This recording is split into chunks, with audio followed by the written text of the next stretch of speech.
National Broadcasting Company presents Radio City Playhouse, Attraction 11. Hollywood, California, Monday, June 29th. Presents the finest in motion picture entertainment, Academy Award. From Hollywood, Skippy, America's largest selling peanut butter. Cary Grant, Katharine Hepburn, and Jimmy Stewart. The Lux Radio Theater welcomes you all.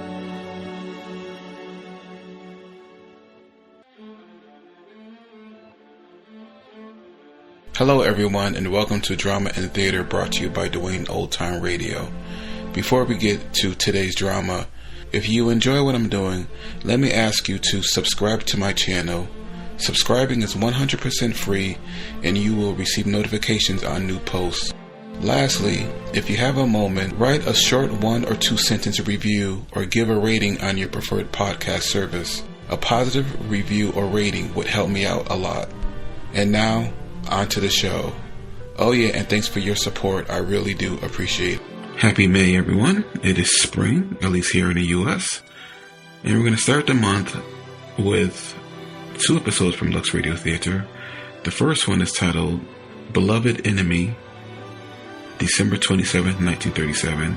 And then Men in White, January 4th, 1937. From Hollywood, California, the Lux Radio Theater presents Madeleine, Carroll, and Brian Ahern in Beloved Enemy.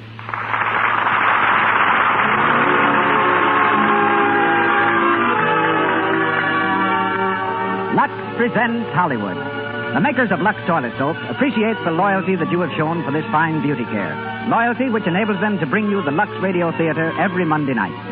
This evening, you will hear Brian Ahern, Madeleine, Carroll, C. Aubrey Smith, and Donald Crisp.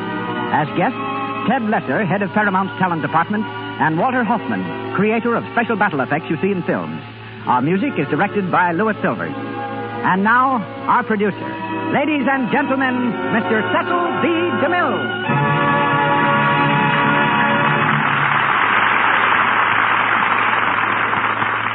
Greetings from Hollywood, ladies and gentlemen. Tonight, across the vast dominion of Canada, countless families are enjoying the Lux Radio Theater for the first time. For tonight, 26 stations of the Canadian Broadcasting Corporation have joined our great network. We're indeed happy to welcome these new stations and their listeners. We sincerely trust that every one of our new friends will enjoy these Monday evenings in the Lux Radio Theater. A great many years ago in England, the wife of a Birmingham architect, agreeing with friends that it would be very nice for their city to have an amateur theatrical group, became the chief organizer of the Birmingham Repertoire Company. The good woman's enterprise later launched 2 of her fellow townsmen toward the pinnacles of international stardom. One was her son, Brian. The other was Madeleine Carroll. When Madeleine was attending the University of Birmingham, where her father was a professor, she was offered a contract by the Repertoire Company. To please her father, the offer was forgotten, and Madeleine became a schoolteacher. But it was that unsigned contract that later inspired her with the determination to become an actress. You heard Brian Ahern here only a few weeks ago, but when Samuel Goldwyn gave us permission to bring Beloved Enemy to the air, we persuaded Brian to interrupt his work and be with us again tonight. We were equally fortunate to secure Madeleine, for she returned to Hollywood only recently from abroad. Madeleine's presence here is something of an anniversary. Those of you who were listening in at this time last December will recall her brilliant performance for us in Cavalcade, presented exactly 1 year ago. Tonight, she becomes Helen Athley, and Mr. Ahern is Dennis Reardon. 2 great character actors will be heard in leading roles. C. Aubrey Smith as Lord Athley, and Donald Crisp as Burke. Mr. Smith's current film is Prisoner of Zenda. And Mr. Smith's current film is Prisoner of Zenda. Mr. Crisp is next seen in Jezebel. And now, the Lux Radio Theater salutes the new year with Beloved Enemy, starring Brian Ahern and Madeleine Carroll with C. Aubrey Smith and Donald Crisp.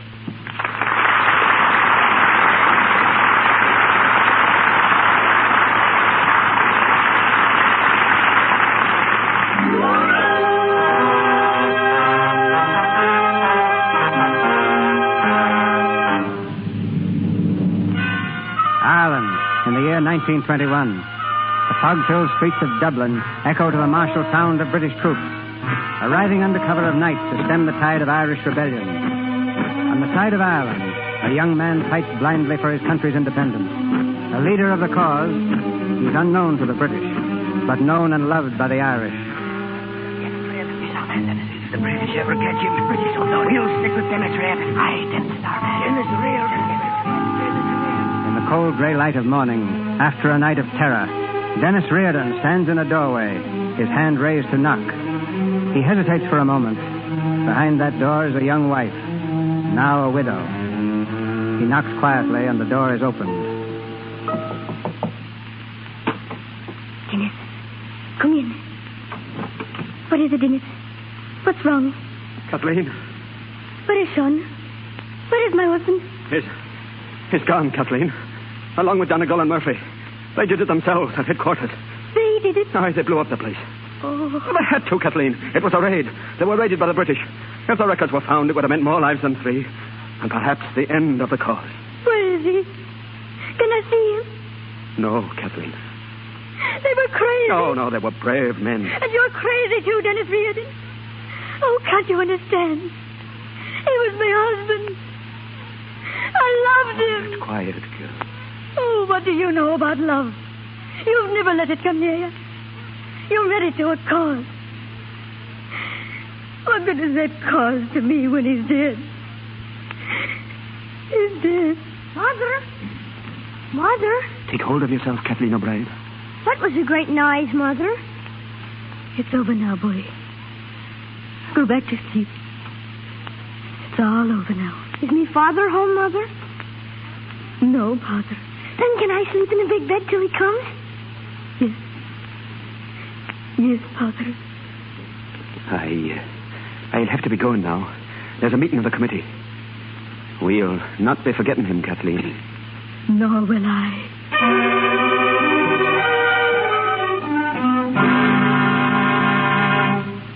Bombs. That's what it takes, gentlemen. Bombs talk loud and long. Tomorrow night, Lord Athley will be here from London. I vote we make a demonstration that will blow his lordship from the face of the earth and rock the very foundations of Ireland. It would, that, Mr. Burke, and that's why we'll not do it. And who's to pay for the loss of O'Brien and his wife? For 400 years, Ireland has been paying for the mistakes our forefathers made. The kind of mistake we must not make tomorrow. We are not a handful of conspirators meeting in a dark room, but the government of a free people. Remember that. It is not for us to make war on the diplomatic representative of another government. Lord Athley comes with clean hands, and we'll receive him with clean hands. I agree with Dennis. We'd be buying trouble and shame if we blew up an innocent man. And who's to say he's innocent? The decision's been made, Burke. And who made it? As Chief of Staff, I made it, and it stands. Lord Athley and his daughter will arrive tomorrow in peace, and I'll be there to see to it. You'll be there? With £10,000 on your head? Are you mad, Dennis? I'm not so mad as to think there's any good will come of wanton murder. On Lord Athley's boat, however, there is also a shipment of munitions. Munitions, is it? Then we'll blow No, Burke, control yourself. Jerry, what plans have you made for them? Our little reception at the north wall. Now, I figured this. A cat backs out of the alley and runs the first...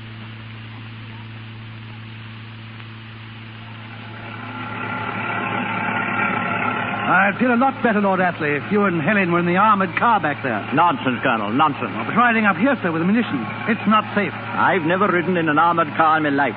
I'm not going to start now. How do you feel about it, Helen? They always looked a bit stuffy to me, Father. There doesn't seem to be much cause for alarm. Where are all the people in Ireland? I don't believe I've seen one yet. We've cleared the streets, Lady Helen. Precautionary measures. That sounds like open warfare, Colonel Loder. It amounts to that. Martial law, you know. And I regret it. Can't deal with people until they have their civil rights. I'm here to see they get them. Ireland and England. One nation and one people. Divided by a strip of water and the hatreds that men build. Nonsense. It's all one empire. Driver, yes, sir. Watch out for that cart. In the alley there. Watch out!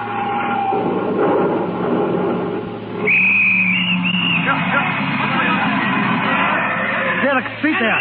Sergeant, put a guard around Lord Athley. Yes, sir. There's nothing wrong. It's just an accident. There won't be any disturbance. There's nothing wrong. What's that? I say it's just an accident. There won't be any disturbance. What makes you so sure? Sergeant, arrest this man. Yes, sir. Bring him to headquarters. I want to see him there at once.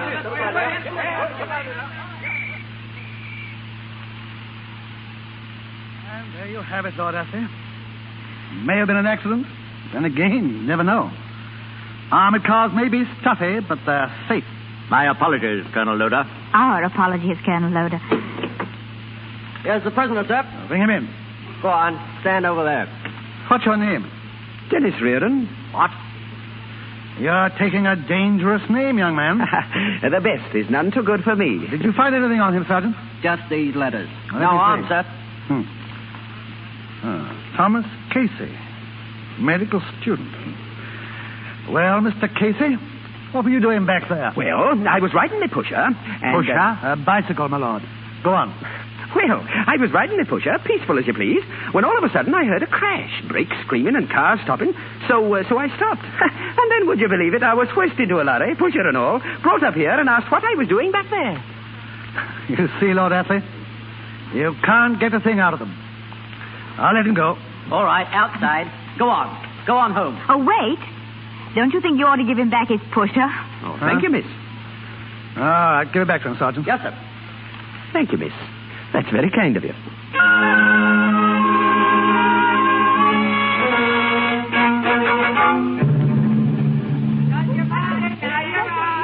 on now. Go on, you kids. Get away from this car. Get away. What's the matter, Sergeant? These kids, Lady Ellen, they're riding with chalk on the car. I've been chasing them all the time you was shopping. Get off that car. Get off you. Sergeant, that little one fell. Pick him up. Let me alone. Let me alone. It's all right. We ain't gonna hurt you. I'll take care of him. Go on now. Up it. Go away, the rest of you. Did you hurt yourself badly? Let me see. It's your knee, isn't it? Don't you touch me. I was a Red Cross nurse once, and even the other side didn't mind when we helped. Let me see. Yes, it's just a wrench. I'll take you home. Where do you live? Well, would you tell me your name? My name is Father O'Brien. I hate you. You hate me? Why? I suppose you have a reason. My father's dead because of you. Because of me? Well, because of your people anyway. Oh, I'm sorry. You're quite a soldier for all your size. Are you sure you don't want to cry? Grown-up men do sometimes. It helps. Go on. Go ahead, Father.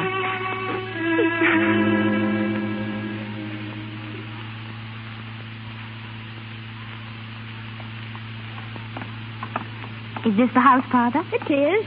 Carry him in, Sergeant. Yes, my lady. Who's there? Are you Mrs. O'Brien? Yes, I am. What is...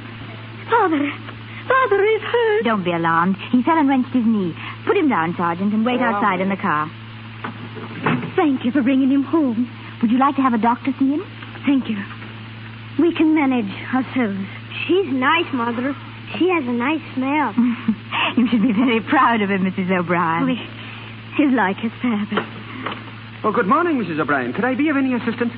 Oh, good morning. Good morning. They told me that Father was hurt. Have you called a doctor, Kathleen? I should think a medical student like you could do well enough with a bruised knee. No one can understand English jokes but the English. Now, let me see it. Oh, Father, I feel that you will live. Madam, I'm afraid this is the wrong section of Dublin for you. We both seem to have a habit of popping up in the wrong sections of Dublin. Mr. Dennis Reardon, isn't it? What? You have a frightening memory for names, milady. I wasn't apt to forget that one, Mr. Casey. Is there anything I can do? Aye, you can keep your benevolence to yourself. You shouldn't have come here at all. I brought Father home because he was hurt. Of course you think it was all a trick to get into this house so that I could spy on Father's family for my father.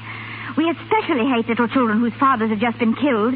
You will try to understand I do understand you. You hate nothing and you love nothing.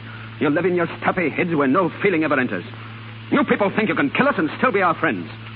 It's an amazing kind of people you are, with ice in your hearts. Now go. If you mean I'm not an unreasoning maniac like yourself, I'm glad I'm not. I came here because I wanted to help these people. But you wouldn't understand that because you're blind. Oh, calm yourself, Lady Helen. Fighting until you're all dead. You needn't be so hot about it. Well, I imagine that's the first time in history that the Irish had to ask the English to calm down.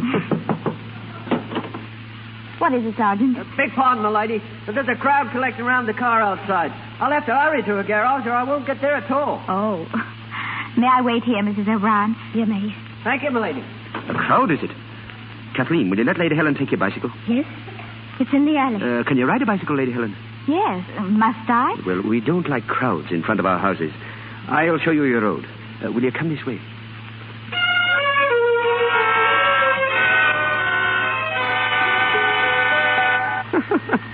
Well, if I were you, I'd concentrate on riding and not on the bell. Let me alone. I like it. Are you tired? No, not very. But you don't mind if we stop while I fill my pipe, eh? Oh, no, not a bit. You said you were just going to show me the road. Well, that's what I've been doing. You showed me a good deal of it. I imagine I can find the way now. Oh, I don't think so. You'd never get back to Dublin. Back to Dublin? Then this isn't Phoenix Park. All Ireland is a park. I don't understand why I have to cycle all over Ireland to get to my home. I shall explain. From Kathleen O'Brien's house, there were two roads. The first would have meant cycling through city streets. And with your kind of cycling, you'd have been killed for certain by an Irish lamppost. And this is by far the most pleasant road. I see. And it's only 10 miles longer. Well, you're not angry with me, are you? No, of course not. Ah, that's right, too. Are you hungry? No, thank you. Well, I am, and there's not a place for tea for a mile. You wouldn't care for a hatful of berries, would you? No, well, all right. Good. There's a place by a stream, not far, where they grow so... Will you have some more berries? Thanks, I've had enough, I think. What do you do besides going to medical school and riding around the country on a bicycle? Would you really want to know? No. On second thought, I don't believe I would. Suppose I tell you instead what I'd like to do. As if I could stop you. It's a farm in County Galway I'd like, with some fine pigs and horses belonging to it, and a fine, spirited woman in the house, making a great clamour all the day, and the children driving me crazy with their goings-on. In County Galway, where they've never heard of the Troubles. What are you thinking? I'm trying to picture your farm, and you on it. You belong there somehow, away from all this hate and bitterness, where men sing about dying for a cause, forgetting that it means they must kill for it. You're not like that, not deep inside. When a man wants peace as much as you do, there's no room in his heart for hate. I'm Irish. There's room for all. Is there? I wish you had that farm. I hope you'll have it soon. Do you now? Then tomorrow, maybe, you'll meet me at the Dublin market. I'll be buying the first pig. Will you help me pick him out? No. Why? I can't. Why not? I can't. Oh. I have to go now. Is it straight down the road? Yes, I'm sorry I can't go all the way with you. Business takes me elsewhere. Thank you. And goodbye. And you won't meet me at the market tomorrow? No. Oh, how will I return the bicycle to Kathleen O'Brien? Well, why not ride it back tomorrow? All right, I will. Thank you. And goodbye. And you won't meet me at the market tomorrow? No. Oh, if I ride the bicycle in tomorrow, how will I get back again? Ride it back. But how will... I have it. You take mine and I'll ride it back. But how will I get yours back? Meet me at the market tomorrow. Never mind. I'll take it back now. Goodbye. At 4 o'clock by the pig stalls. I'll be waiting.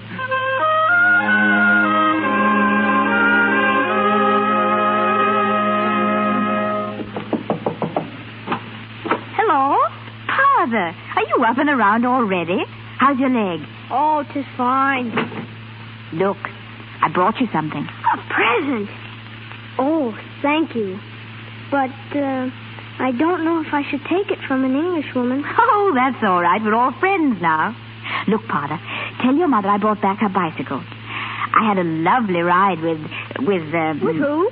Well, I don't know what you call him. I call him Dennis Reardon. Oh, but Mother says we're never to call him that anymore. What? Never. She says we're not to call him by his right name. Then we won't. We won't, Father.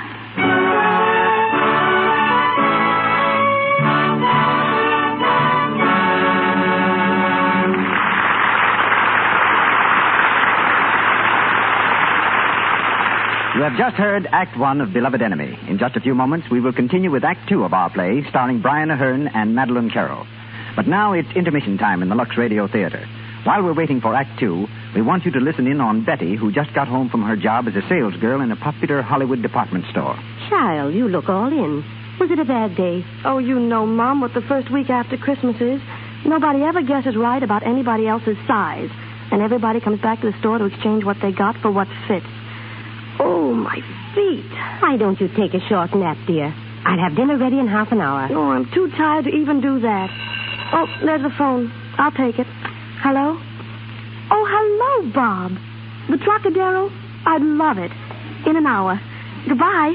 Oh, Betty, you're not going dancing when you're so tired. Now, Mother, don't worry about me. I'll just pop in a Lux toilet soap bath and I'll be out a new woman. Well, I suppose if you must, you must. Now, don't worry, Mother. When I relax in a nice warm tub full of Lux toilet soap lather, I can just feel all the aches and pains fading away. I'll be fresh as a daisy in no time, and dainty, too. And later at the Trocadero...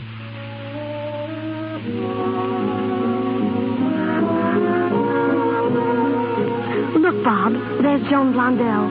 Isn't she gorgeous? You're gorgeous enough for me. Oh, gee, Betty, you're swell to dance with. You're always so fresh and lovely, and your skin is so sweet.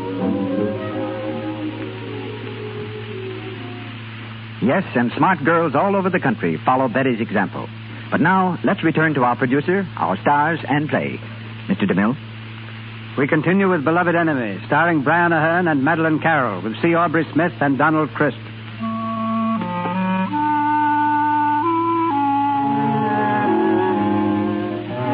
Later the same evening, Helen has arrived at home, tired and dispirited, knowing that the young Irishman who asked for her friendship is Dennis Reardon.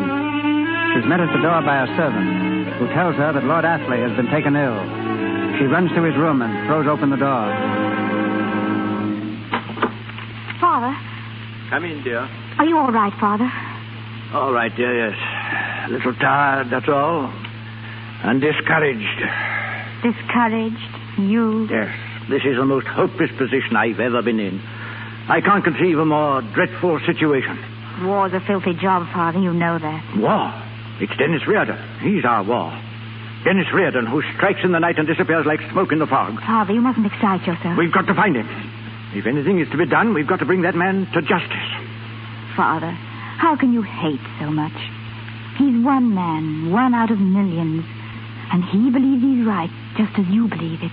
You've a rather compelling way of presenting the Irish side of it, Helen. I can't hate them. I can't hate Dennis Reardon. But you can love England. And I do, but does that mean we have to hound one man?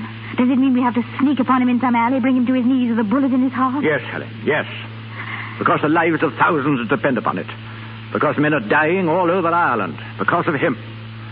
Then you mean if Dennis Reardon were captured, there'd be an end to all this trouble? I firmly believe it. Men would go back to their homes. Back to their wives and children. Love of England. Love for people. It demands things of you, doesn't it? Helen. Father, I think I know where Dennis Reardon will be tomorrow.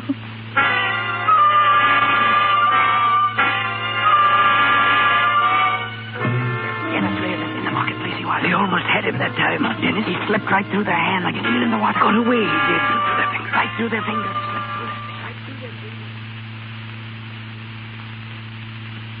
And that's the program, gentlemen. Any other business? Meeting adjourned. Good night, Burke. Dennis, how can you find time to be ambling about Gregory Street Market? You have a great responsibility, Dennis. You should be more careful. Good night to you. Well, Jerry? Now, about that marketplace, Dennis. What about it? I wonder if you were wondering what I'm wondering. What is it, Jerry? That was no ordinary roundup, as I looked at it. Well, Jerry? Well, I was wondering if anybody besides you and myself knew you were going to be there. I was thinking there must have been somebody. There was somebody. But I'd pledged my life she had nothing to do with it. She's English. You're right, Jerry. Everything tells me that she didn't. But I've got to know.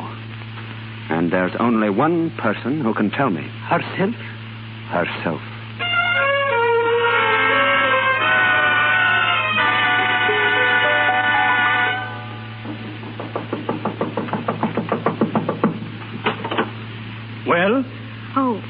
Is Mr. Casey here? Come in, miss. Lady here to see you, Mr. Casey. All right, Jerry. Wait downstairs. All right. I didn't think you'd come. I shouldn't have come, but I had to. I got your note. Oh, I'm glad to see you here, Lady Helen. Are you? Well, you don't seem very glad about being here. No, I can't pretend to be. If you hadn't written that note, I should never have seen you again. Why not? I know you're Dennis Reardon. Ah. Father told me without knowing it. That's how they knew you'd be at the market. Through me. I can't apologize. That wouldn't mean anything. Because I'm not your friend. I'm your enemy. Did you tell them you were meeting me here today? No. Did you look to see if anybody followed you? There was no one. I hadn't betrayed you. Today. Why did you come here at all? I thought it would be honorable to come and explain why I did it. But now that I am here, I don't feel very honorable about it. I can't explain it at all. Except that what made me do it was stronger than I was. Inform on a man, and then tell him about it. You're a strange woman. Please, try not to hate me. Oh, it's not you I hate. It's everything outside this room. All the things that have done this. No, don't go. I must. Because even if you don't hate me, what I did proves that we could never be friends. That we must never see each other again. You know that now, don't you? Yes, I know it now. But all the years after you've gone from me, I'll be thinking of what might have been. And maybe it would be good to know if we both thought of it the same way. Maybe it would. Every evening for a month, I'd have asked you to meet me at the hilltop. What would you have said when I asked you? I'd have said thank you. And all through the summer evenings, we'd have walked in the hills, side by side, not talking much. Wouldn't we have? Yes. And then one evening, I'd have put my arm around you, and us walking alone in the moonlight. What would you have said then? I don't think I'd have said anything. And then we'd have walked slower and slower and stopped. And I'd have said, it's an honest and a beautiful woman you are. Please, you must. Oh, but I must. And I'd have said, I love you. I love you. And after we were married, we'd be on the farm in County Galway, riding fine horses together, and us laughing crazy all the day. Please don't. And at evening, us sitting down in our own cool house, with the country tablecloth on the table, and the white bread, and the strong red tea in our cups. Goodbye. Goodbye.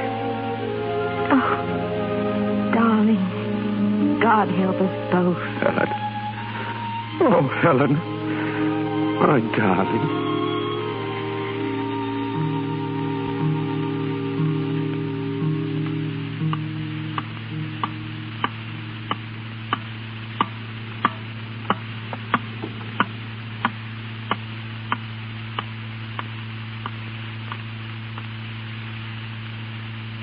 Don't stand near the window, Dennis.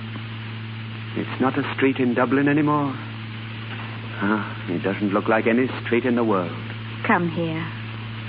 There isn't any Ireland or England. There isn't any world outside this room. Aye. That's what I was feeling, too. Only my imagination's not working very good. It's a bit staggered, maybe. It's because I never dared dream of you all my life. Ireland was the only woman I ever knew. Ireland was my mother, and my sister, and my wife. Oh, Dennis. In your slow English way. Are you ready to say it now? Yes. Say it then. I love you. I love you. And Dennis, whatever happens, I'll want to be with you always. When peace comes... When peace comes, aye. I'll begrudge every minute, every hour, and every clock in the world until it comes. But when it does, and we're together again, we'll throw time out into the street and shut our windows on it. Forever. Well, Jerry, have a look at the street. What is it? Dennis? Why, it's almost empty. There's 2 men in the doorway across the street, 2 on the corner. I don't like it. Jerry, go down and take a look at the back. They're in the back, too. Dennis! You brought them with you. You betrayed him this time just as you did. No! Down the blinds, Jerry. I tell you it was... Will you do as you're told? He's done it properly this time. Dennis, I'm frightened. I'm frightened, Dennis. It's a raid. They may not be coming here. They couldn't have followed me. All right, darling. It may be nothing at all. There's more of them now. Soldiers. They're setting up a gun on the corner. And we talked of peace. Ellie, they're plugged up. There's soldiers coming down Donegal Street. We've got to move. Window, Jerry. We'll take to the roofs and hope we can reach the corner. Open it. Go ahead. Dennis, wait. Hold me. Once more, darling. Hold me close to you. Just once. Just once. Oh, this can't be the last time, darling. It can't be. Go on, Jerry. Keep down, coming out. Dennis. Oh, darling. It's a funny place to be saying goodbye, isn't it? Goodbye, Dennis. Goodbye, darling. Keep down, Dennis. They're all over the street. They'll be waiting for us at every corner. Look out! We'll never make it. We'll run into them at every turn. No, we won't. Do you see that chimney? The big one over there? Yes. Well, when I give the word, make a break for it. We can climb down it and hang on the inside. Can you do it? I can. You ready then? Now.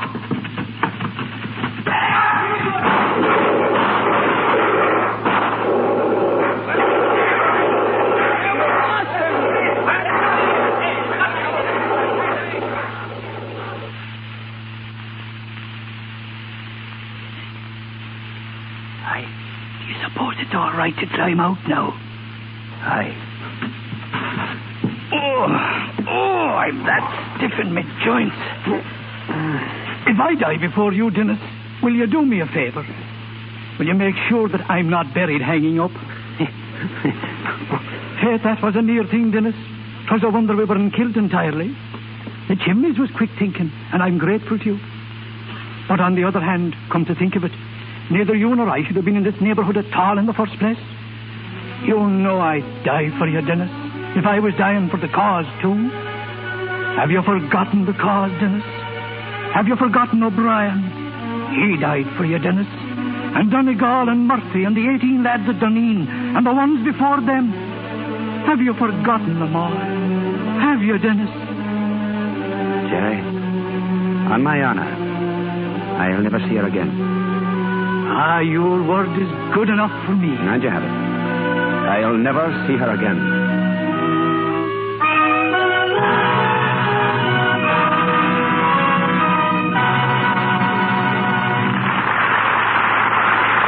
We pause for station identification. This is the Columbia Broadcasting System.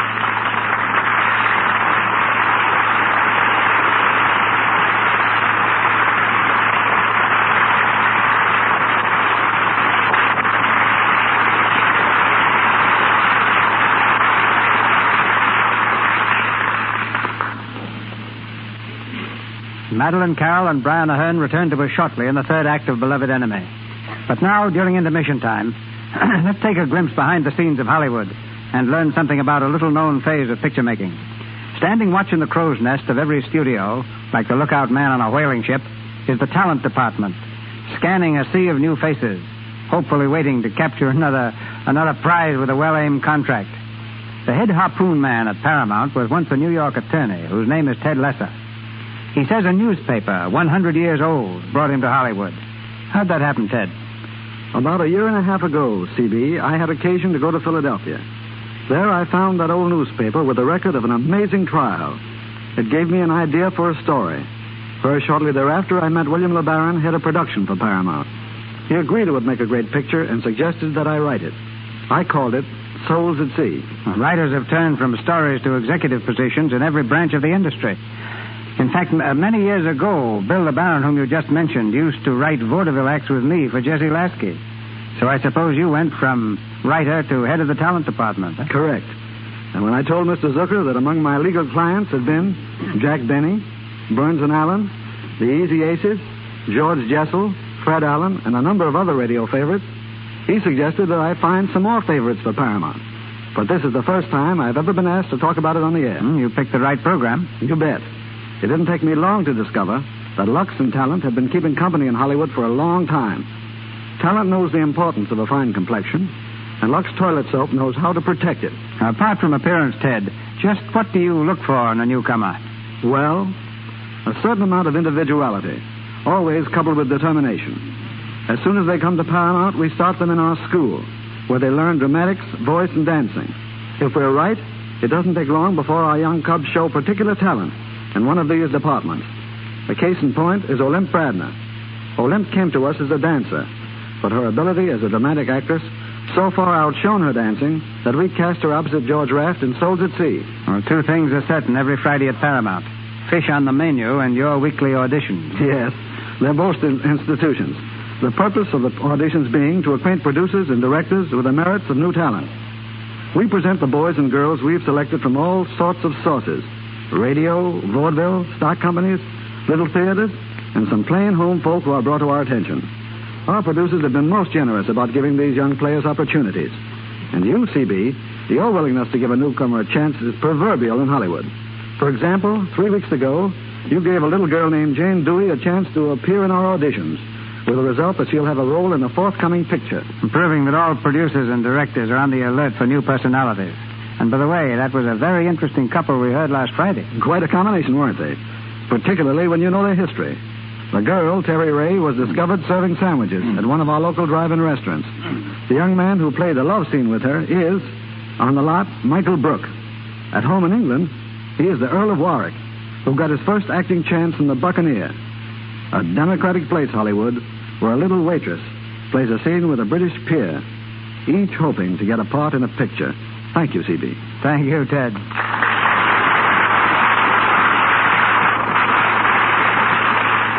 Madeleine, Carroll, Brian Ahern, C. Aubrey Smith, and Donald Crisp in Beloved Enemy.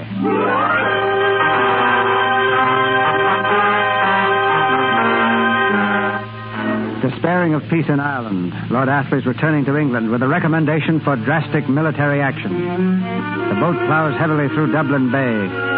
At the rail, Helen sadly watches the lights of the city disappearing in the fog. Her father comes from his cabin and stands beside her. There's a long silence. Then he takes her hand in his. Helen, dear, you mustn't take it like this. I want you to know that my decision to return home had nothing to do with you, with your friendship for Dennis Reardon. Although I can't pretend that the whole incident hasn't been a shocking nightmare to me. It's quite beyond my understanding.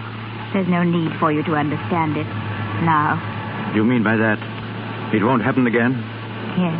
Good. Best of us go off the track now and then. The main thing is to get back. Father, don't talk to me as if I were a child. I've done nothing I regret. Nothing compared to what you've done. Helen. Maybe I did go off the track. But at worst, it was only a matter of wrecking myself. With you, it's wrecking 4 million people. Helen, what are you talking about? You came to Ireland to make peace. And now you're going back with a recommendation of war.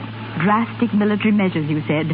Bullets in their bodies and grenades in their faces. Is that a way to stop bloodshed? You've tried it for years and failed. Why can't you try something else? Helen, control yourself. You're not talking sense. Is it sense to think you can mow down the young men of two countries, theirs and ours too, and not leave a hatred that will last 1,000 years? It's you who have gone mad, not I. Why can't you treat them as human beings? War. Can't you see what it will mean? Can't you see? Helen. Helen.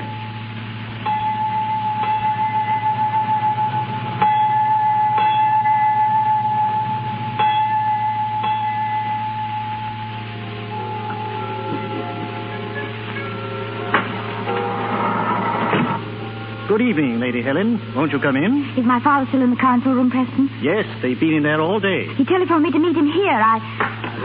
Father. Good evening, my dear. Is there any news?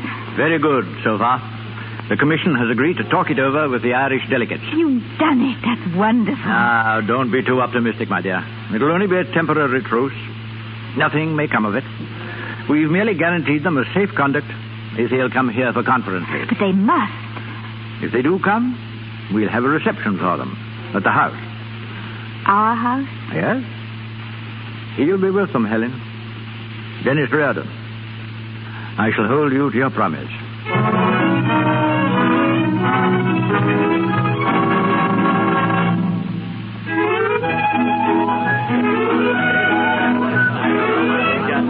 The Duke and Duchess of Newcastle.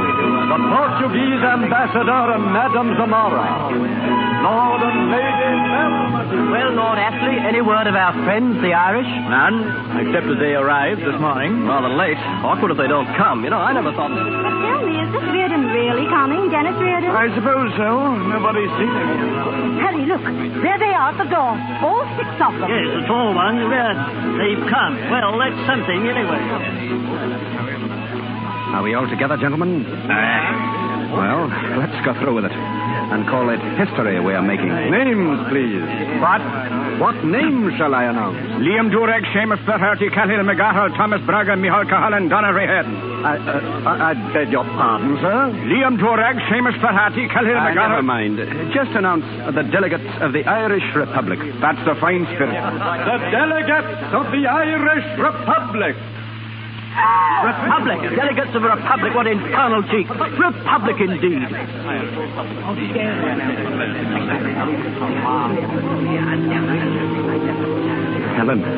Helen, dear.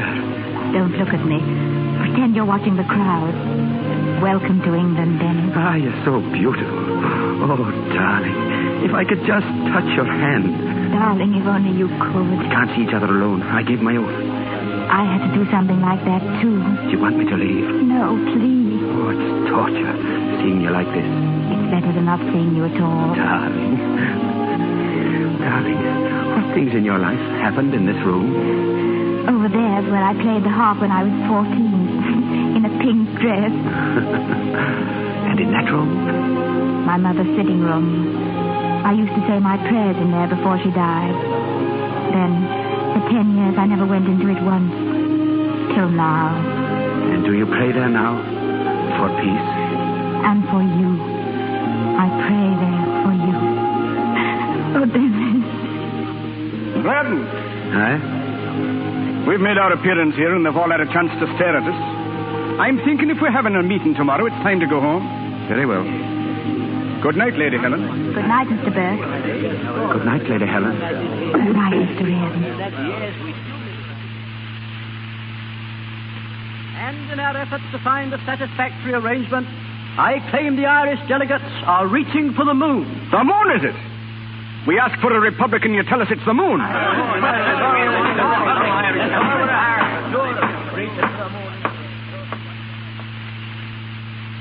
You've granted us minor concessions, yes. But you've continually avoided consideration of what we came for. You knew what was in our minds when we came. We hoped it was in yours. In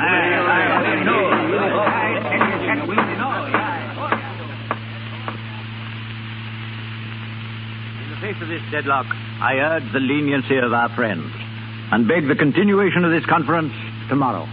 I can hold out little hope that anything further can be accomplished. But before we all take an irrevocable step, we consent to one more meeting.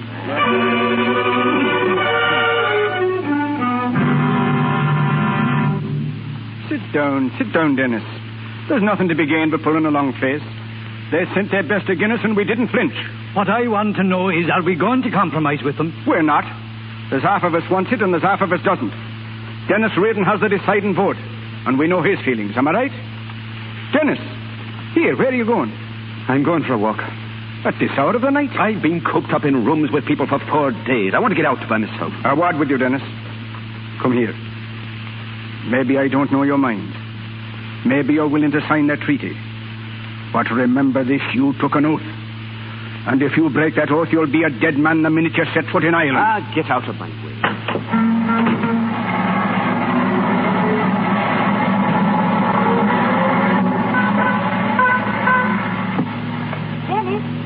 Dennis? What are you doing here? I've been looking for you. The clerk of the hotel said you'd gone out, across the bridge. You shouldn't have come, Helen. I had to speak to you. I was afraid to call. But I've sworn not to see you. And I've sworn, too. But why shouldn't we? We're two small people in a very large world. They can't begrudge us this. Dennis, what's going to happen tomorrow? Are you going to accept England's terms? It's war if you don't. I know. It's my vote that will decide it. Yours? Then vote for peace, Dennis. Vote to sign the treaty. And lose half of what we've asked for? Don't think of the loss. Think of the half you've gained. I can't forget the lads who've died. Remember those who want to live. One of us must be big enough to compromise. Don't you see that? Dennis, sign the treaty. You don't know what you're asking, Helen. I've sworn to support my people. I'm only saying what your people would say if they could. It's a hopeless argument. You're talking in a teacup. I'm talking like a human being. Remember what you said. That you begrudge every minute of every hour on every clock in the world until peace comes. Well, it's here. Peace is here, Dennis, if you'll just say the word. Don't let me alone, Helen. Dennis. Oh, darling. Oh, forgive me. All of this means so little. We're nothing, you and I. It's the right of a whole people to live and to be happy. Help them, Dennis. Help them. Good night, Dennis. Good night, my darling.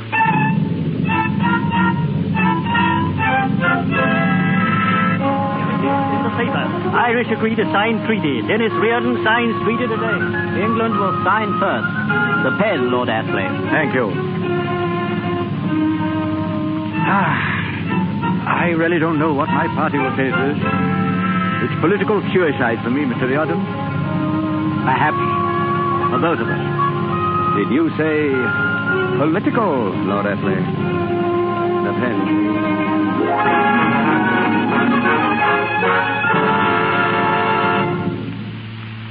Then he stood up in the meeting. It's peace that Ireland wants, he said. We'll take the treaty home with us tonight. And then he signed? I've come to respect that man, Helen. The bravest man I've ever known. Heaven help him. Father, what's wrong? When he signed the treaty, he admitted he was signing his own death warrant. Death warrant? He's going home to great danger. No. The fanatics of his own party, Bert perhaps, they'll turn against him as a traitor. They can't do that. He's not a traitor. He only wanted peace. Father, you've got to help him. How can I, Helen? What can I do? Then I'll help him. I'll tell them why he did it. I'll see the leaders of his party myself. Helen! Let me alone. I'm going to Ireland. I'm going to Dennis.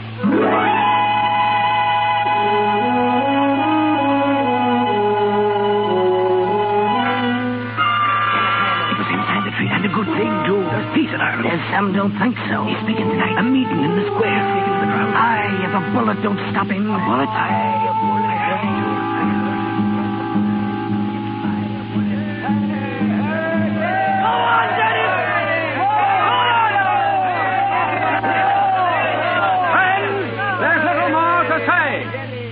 Free state and a free people.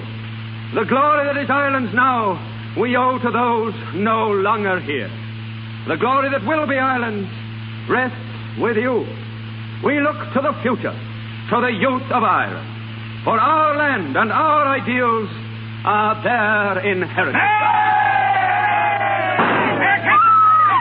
Dennis Reardon, he's shot. Take him to the hospital. Hey, to the hospital. Come on, to the hospital.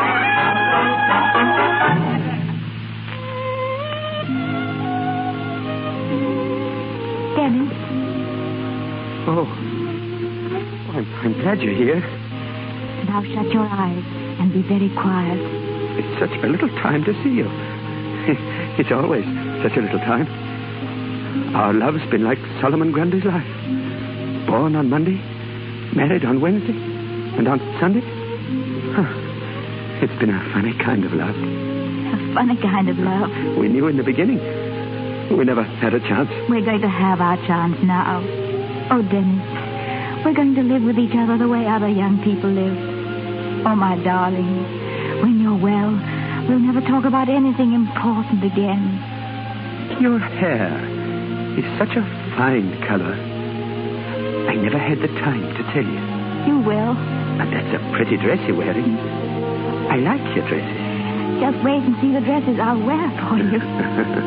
And I like the way you walk. Not looking where you're going. Someday you'll fall down and break your lovely neck. Oh, darling, does it hurt?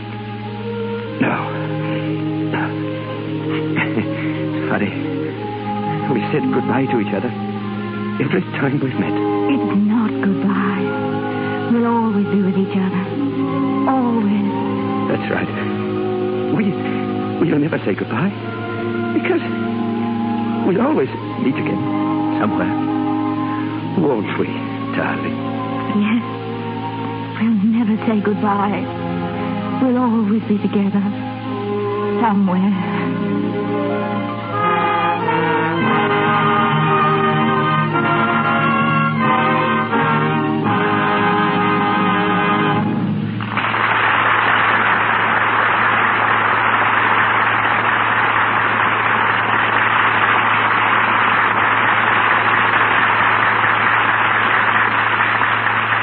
Oh Beloved Enemy joins the long procession of Lux Radio Theater productions. Later we'll hear again from Brian Ahern and Madeleine Carroll. The next time you see a film with war scenes such as Beloved Enemy, bear in mind that you're witnessing the most dangerous and realistic phase of motion pictures, a phase in which our next guest is unsurpassed. The explosions that occur in the midst of actors that apparently blow them to pieces are not trick explosions. They're caused by those deadly instruments of destruction, dynamite, flash powder, and black powder. And the fact that no one's actually harmed is to the everlasting credit of men like our guest, Walter J. Hoffman. In his grimy, powder-stained hands have rested literally the lives of 100,000 actors. For 27 years, he's devoted himself to death and disaster. He's started battle after battle, wiped out countless armies, discharged enough ammunition for a dozen wars, and has actually destroyed millions of dollars in property. Yet he has the amazing record of never injuring a soul, never causing an accident.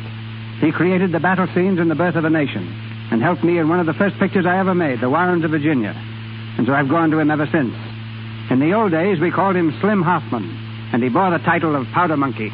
But today they call me Mr. Hoffman and tell me I'm a special effects man. So apart from the safety of our actors, which is always the first consideration in our minds, we've also learned to depend on you, Slim, to do a technically perfect job the first time. Retakes in your line could easily cost us hundreds of thousands of dollars. Yes, once a building or battlefield is blown up, it usually stays blown up. There's not much you can do about it. To show how great an expense is involved, suppose you tell our audience what a good battle scene will cost.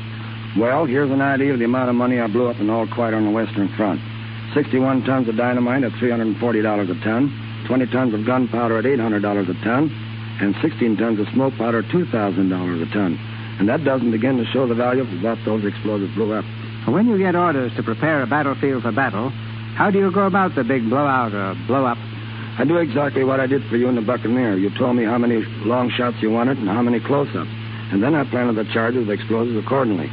Well, the fact that several times you see Frederick March actually shaken by the concussions of explosions near him is evidence of how effectively you planted them. Also, the fact that we blew a boat containing 8 men several feet out of water without scratching a man. I suppose we can thank the accuracy of the instrument on which you play your symphonies of destruction, the switchboard that sets off the explosions. The switchboard resembles the keyboard of a piano, and each charge buried in the ground is connected by a wire to the switchboard and set off by electricity. Each individual switch must be thrown exactly the right second. If I throw it too late or too soon, some actor who is charging in that direction will be blown to pieces by the concussion. Yet if they carry out instructions, actors can stand within a few feet of a terrific charge of explosive and not harm so much as the crease of their uniforms. How's that possible, Slim? It's all in the way the explosion is planted or buried. If I want to charge a burst to the right of an actor, I'll plant the powder in a wedge-shaped hole. The side of the hole nearest the actor will go straight in the ground. The other side will slope into the ground at an angle. The angle is what aims the direction of the explosion. As long as the actor stays where he belongs, he's absolutely safe. We can't mark the location of an explosive because the mark will show up in the film. This means that sometimes I have to memorize the exact location of as many as 20 different explosions, knowing that a mistake in timing or location will mean death. I guess that's why I take my work pretty seriously. Thank you. Thank you, Slim, for a bang-up performance. And now, Brian Ahern and Madeleine Carroll.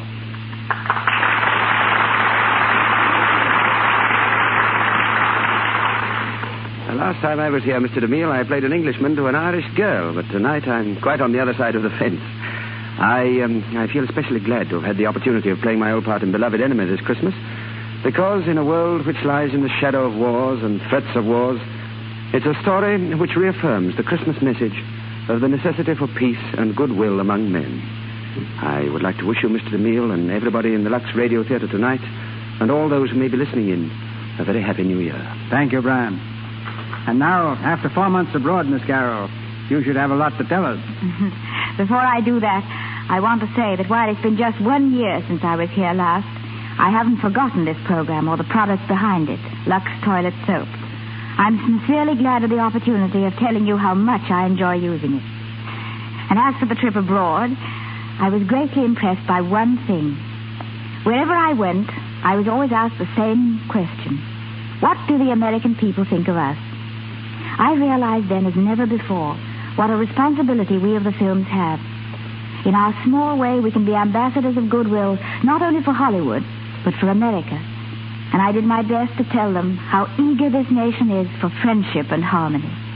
Yes, this year of 1937 has had its grim aspects. But let us fervently hope that as the old year fades, it will carry away with it doubts and distrust, that the new year will bring the world a new outlook of peace and understanding. Good night. Good night, Miss Carroll.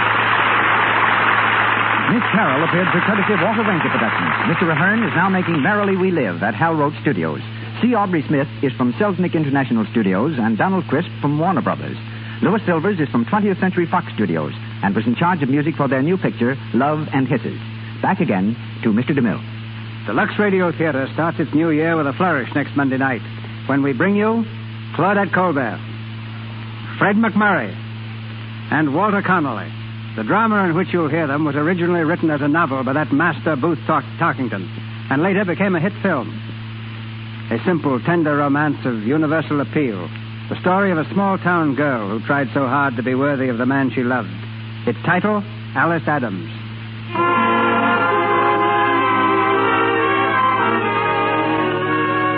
Our sponsors, the makers of Lux Toilet Soap, join me in inviting you to be with us again next Monday night when the Lux Radio Theater presents Claudette Colbert and Fred McMurray in Alice Adams with Walter Connolly.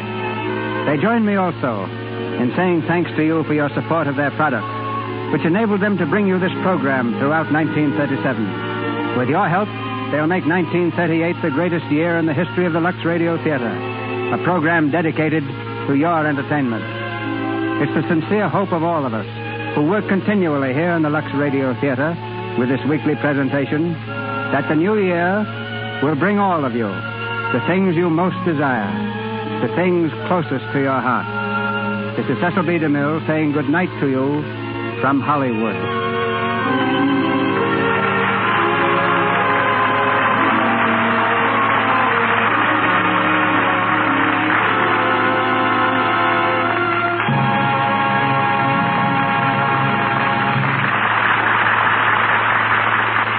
The musical selection, A Pretty Girl Is Like a Melody, is from the Ziegfeld College of 19...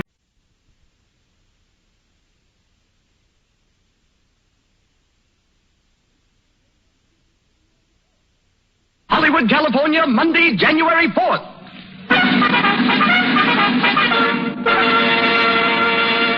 The Lux Radio Theater presents Spencer Tracy, Virginia Bruce, and Francis Farmer in Men in White with Frank Riker and Paul Guilfoyle.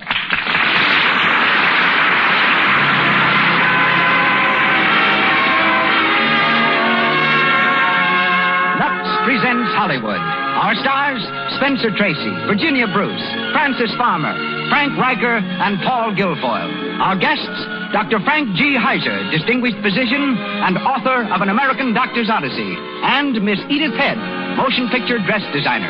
Our producer, Cecil B. DeMille, whose picture, The Plainsman, is playing this week in principal cities throughout the country. Our conductor, Louis Silvers. The makers of Lux Flakes greet you with best wishes for the new year and a cordial invitation to be with us each Monday night through 1937. Welcome, everyone.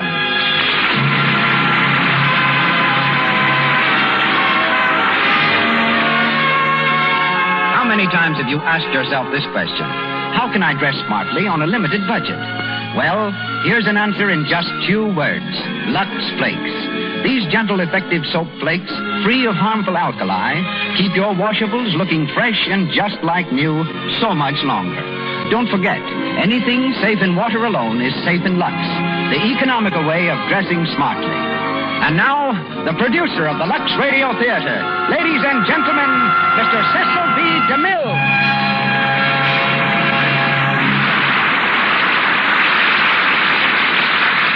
Greetings from Hollywood, ladies and gentlemen. Milwaukee, founded by the Indians, was discovered by the French and is noted for its Germans.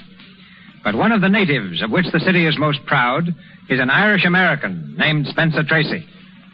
6 years ago, while Spencer was playing the lead in The Last Mile on the New York stage, Clark Gable, then not as well known as Tracy, was playing it on the road. For both men, The Last Mile was the last lap in a race for Hollywood. But it wasn't until about a year ago that Spencer gained full recognition. And now, while hard at work in the MGM production Captain's Courageous, he is being mentioned as an outstanding candidate for the 1936 award of the Motion Picture Academy. Virginia Bruce and Frances Farmer are both renowned for their loveliness and their voices. Virginia was about to enroll in the University of California at Los Angeles when director William Bodine enrolled her instead at Fox Studios.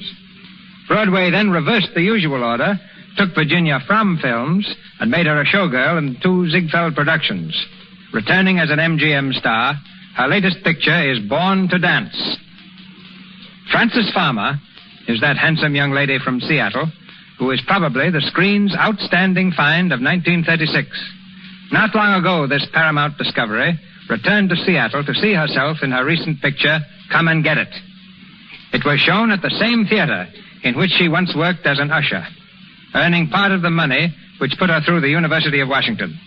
Tonight she is heard as Barbara Denon, Virginia Bruce as Laura Hudson, and Spencer Tracy as Dr. George Ferguson. Frank Riker plays Dr. Hochberg, and Paul Guilfoyle, Dr. Levine. And the Lux Radio Theater bills all 5 in Sidney Kingsley's Pulitzer Prize play, Men in White.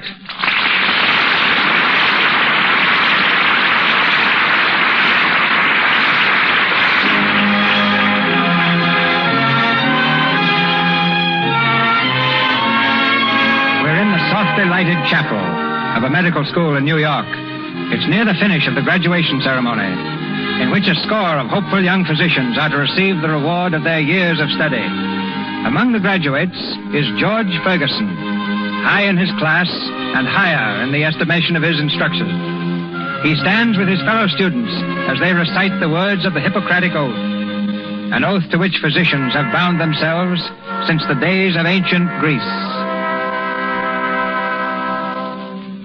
I do solemnly swear by what I hold most sacred in my life, to be forever loyal to the profession of medicine, and just and generous to its members, to lead my life and practice my art in uprightness and honor, to hold myself aloof from all voluntary wrong and corruption. I do swear that I will give no deadly drug, even if solicited, that whatsoever I shall see or hear of the lives of men, which is not fitting to be spoken, I will keep inviolably secret. These things do I swear. And now, if you be true to this, your oath, may prosperity and good repute be ever yours. The opposite, if you shall prove yourselves forsworn. Gentlemen, doctors, I greet you in the name of medicine.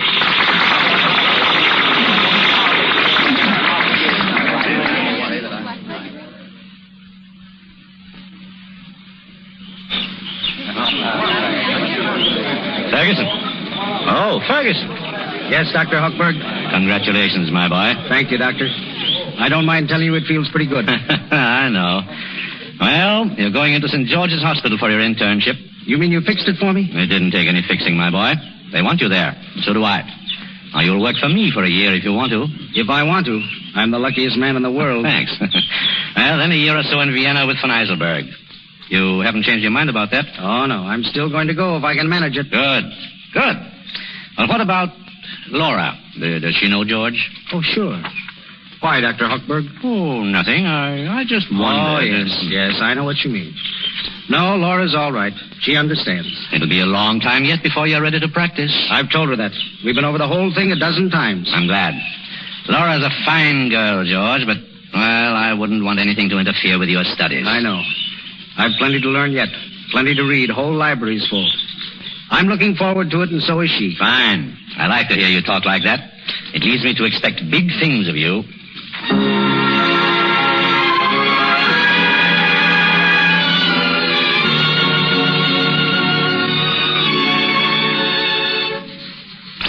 Hello, St. George's Hospital. One moment, please.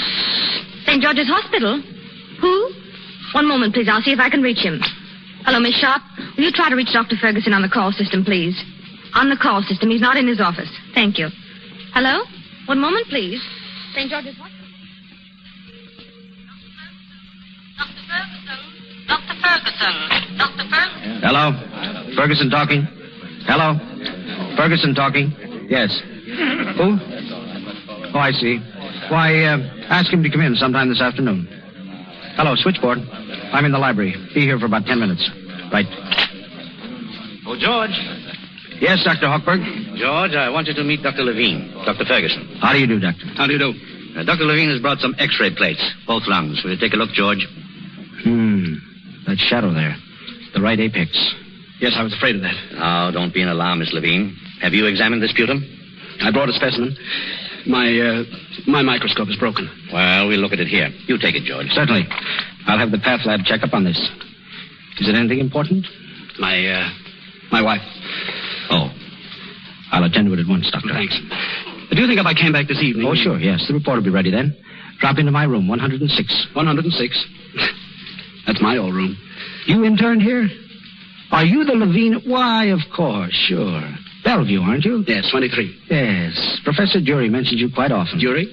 He still remembers me? Oh, he thinks a great deal of you. George here is one of his prize pupils, too. Been here 9 months. Our house surgeon. House surgeon? Oh, that's fine. I was house surgeon, too. Yes, I heard.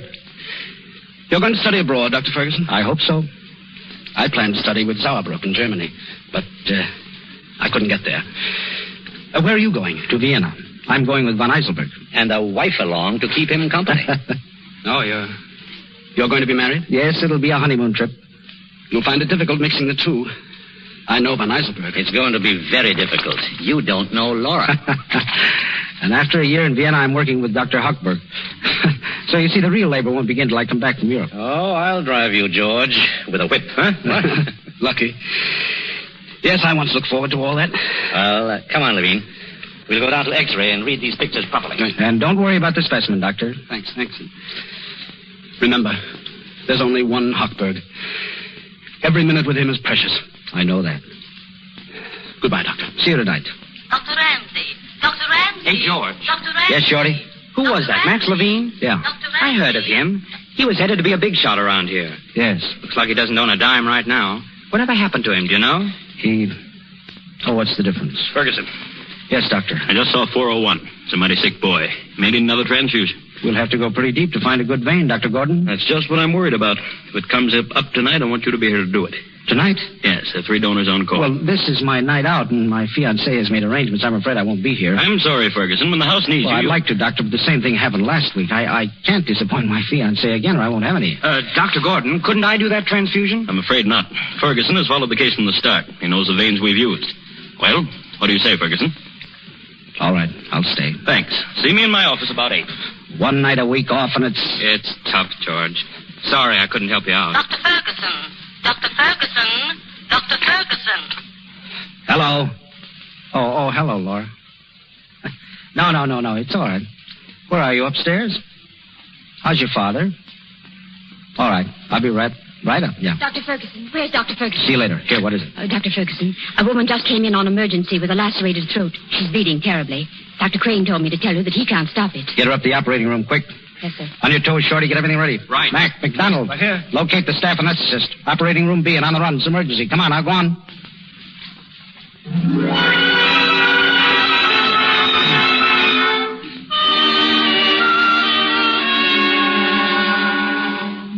I tell you I'm all right.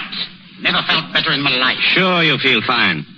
That's why I want you in here for another week. Rest that heart of yours. Hockey's right, Dad. You ought to stay. Now, don't you start, Laura. Oh, but it's so foolish. I have an important deal on honey. Biggest deal in years. A lot of money, John? Yes, a lot of money. And what good will it do you if you don't live to enjoy it? Well, it can still buy my little girl a honeymoon. I could spend my honeymoon right here and have a swell time, as long as it's with George. By the way, where is that man, Hockey? Upstairs, busy. Oh, well, can I get him on the phone again? Better wait. He's in the operating room. Oh. Yeah, they make a slave of that boy, and he doesn't get a dime. I can't see it. Well, he's not here for the money. He's here to learn. If he wanted to make money, he wouldn't have chosen medicine in the first place. You know, when he comes with me, his pay is only going to be $20 a week. But there's a chance to work. The next 5 years are crucial years in that boy's life. They're going to tell whether he becomes an important man or not. George is an important man right now, Hockey. To me. To you. Well, don't I count? Of course you do, dear. Hello. George. How are you, darling? Hello, Mr. Hudson. How are you, George? Come to take my temperature, I suppose, huh? No, not this time. Why so glum, dear? Toothache? Oh, just tired, I guess. Excuse me, please. What is it, Miss Jamison? Time for Mr. Hudson's sunbath. Oh, go away. Come along now. Come along. Let go. I got some phone calls. See you later, Laura. All right, Hockey. Bye, Dad. Goodbye. Darling. Oh, Laura, you're lovely today. Kiss me, darling. Oh, how I've missed you these last few weeks. I've been busy, dear. I know. And there'll be 3 more months of it, won't there? 3 months. I don't know how I can live till then. There'll be long months for me, too. You know, George, you've spoiled everything for me. What? Oh, I don't seem to get a kick out of life anymore unless you're around. That's not very often, is it? Darling, we'll make up for it all later on, honestly. I don't know if we can. You see, dearest, the way I feel, if I had you every minute from now on, it wouldn't be enough. I wish I'd lived all my life with you. I wish I'd been born in the same room with you and played in the same streets. I'm glad you missed them. They were ordinary and gloomy. They might have touched you, changed you.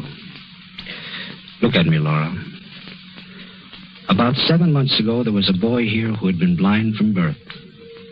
We operated on him successfully. One night I showed him the stars for the first time. He looked at them a moment and began to cry like a baby because he said they were so beautiful. And he might never have seen them. And when I look at you, Laura, I get something of that feeling. I can't tell you how large a part of me you've become, Laura. Dr. Ferguson. Dr. Ferguson. Oh. Dr. Ferguson. It's no use, Laura. That's my call. I've got to answer. No. Let me go, please, darling. Oh, you spoiled it. Ferguson. Dr. Ferguson. Yes. Oh, yes, Doctor. I'll be ready. I'll tend to all that. Right. All right.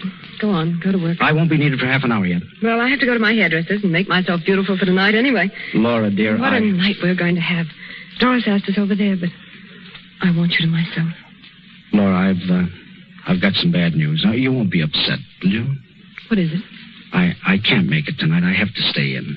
Again? Don, I'm so sorry. I tried to duck out of it, but I couldn't. There's a transfusion I have to do. What time is it? I'll wait. No, you better not. It depends on the patient. I've just got to be around and ready. Are you the only one here who can do that transfusion? Well, Dr. Gordon seems to think so. George, they're overworking you, and it's not fair. Oh, I don't mind it so much for myself, only... No.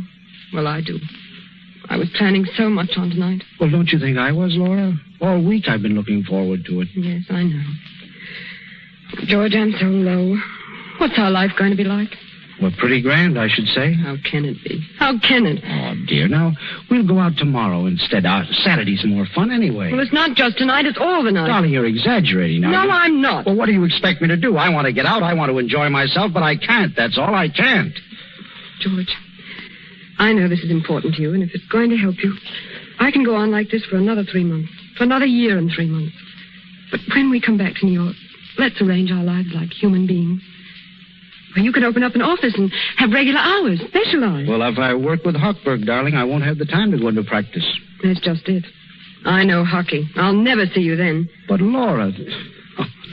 Darling, I've plugged all my life just in the hope that someday I'd have a chance to work with a man like Hochberg, right? Well, I couldn't go on this way. I just couldn't. I'd rather break off now and try to forget you. Laura, don't say a thing like that. Well, I mean it. It would kill me, but I'd rather die quickly than by slow torture. Dr. Ferguson. Dr. Ferguson. They're calling you. Dr. Ferguson. Yeah, I know. Dr. Ferguson. Ferguson talking. Yes. Who? South 218? We'll call Dr. Cunningham. It's his case. What? When? What's her temperature? Pulse?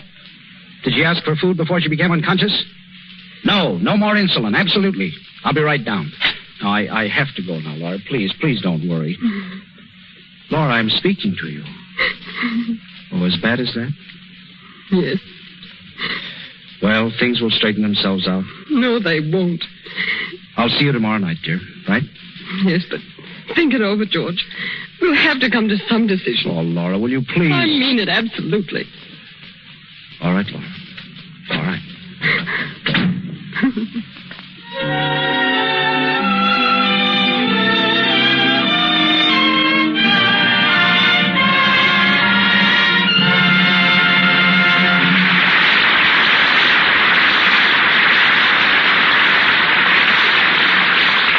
Tracy, Virginia Bruce, and Francis Farmer continue in a moment with Men in White. Meanwhile, we'll stroll down Sunset Boulevard. We might see a movie star, too. Oh, I say, there goes a stunning girl driving that green car. Maybe she's an actress. Oh, she passed the red light. And there goes the officer's whistle. Sure, lady, and would you be going to a fire, perhaps? Or do you think you're one of them movie stars? No, I'm on my way to a tea party, officer. But look, as I put my foot on the brake, I popped a run. And it upset me, so I just forgot to stop, that's all. Oh, lady, and that's a fine story, but it's not a new one. My wife used to plague me with it. Before she got on to Lux Flakes, of course. And did Lux cut down her runs? Sure, lady, and doesn't everybody know Lux saves the elasticity in silk? Keeps you from getting runs? Sure eased the strain on me pocketbook, too. Oh, thank you, officer, for telling me about it. Well, I'll be letting you go this time, for I know you'll get a good bit of punishment going to that tea fight with a run in your stocking. The officer is right. A girl certainly hates being seen with a run. And there's nothing a man dislikes more than having his best girl show up with one. Getting too frequent runs is something a clever girl avoids. She makes it a rule to Lux stockings after each wearing. Lux saves stocking elasticity. And with Lux, there is no injurious cake soap rubbing. Then threads can give under strain without always popping embarrassing runs. Lux Flakes have no harmful alkali, you know, to weaken fibers, rob them of elasticity. If you aren't already using Lux Flakes for stockings, better make a note to get some tomorrow. It saves you runs, saves you money. And now, here's Mr. DeMille. We continue Men in White, starring Spencer Tracy, Virginia Bruce, and Francis Farmer.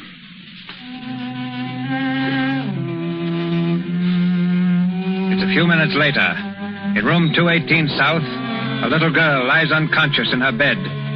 Watching her with anxious eyes are Ferguson, Dr. Cunningham, and the nurse, Barbara Denon. Ferguson straightens up suddenly and turns to the older physician. I was afraid of shock, Dr. Cunningham. This isn't shock, young man. It's diabetic coma. Coma? How's her temperature, nurse? Subnormal, doctor. There, you see, sir? Well, what of it?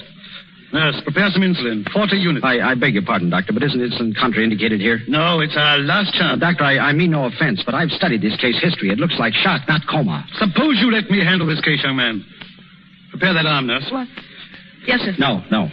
Please, doctor, call in one of the other men. Ask them, anybody. There's no time. That insulin's going to prove fatal. Get out of here, will you?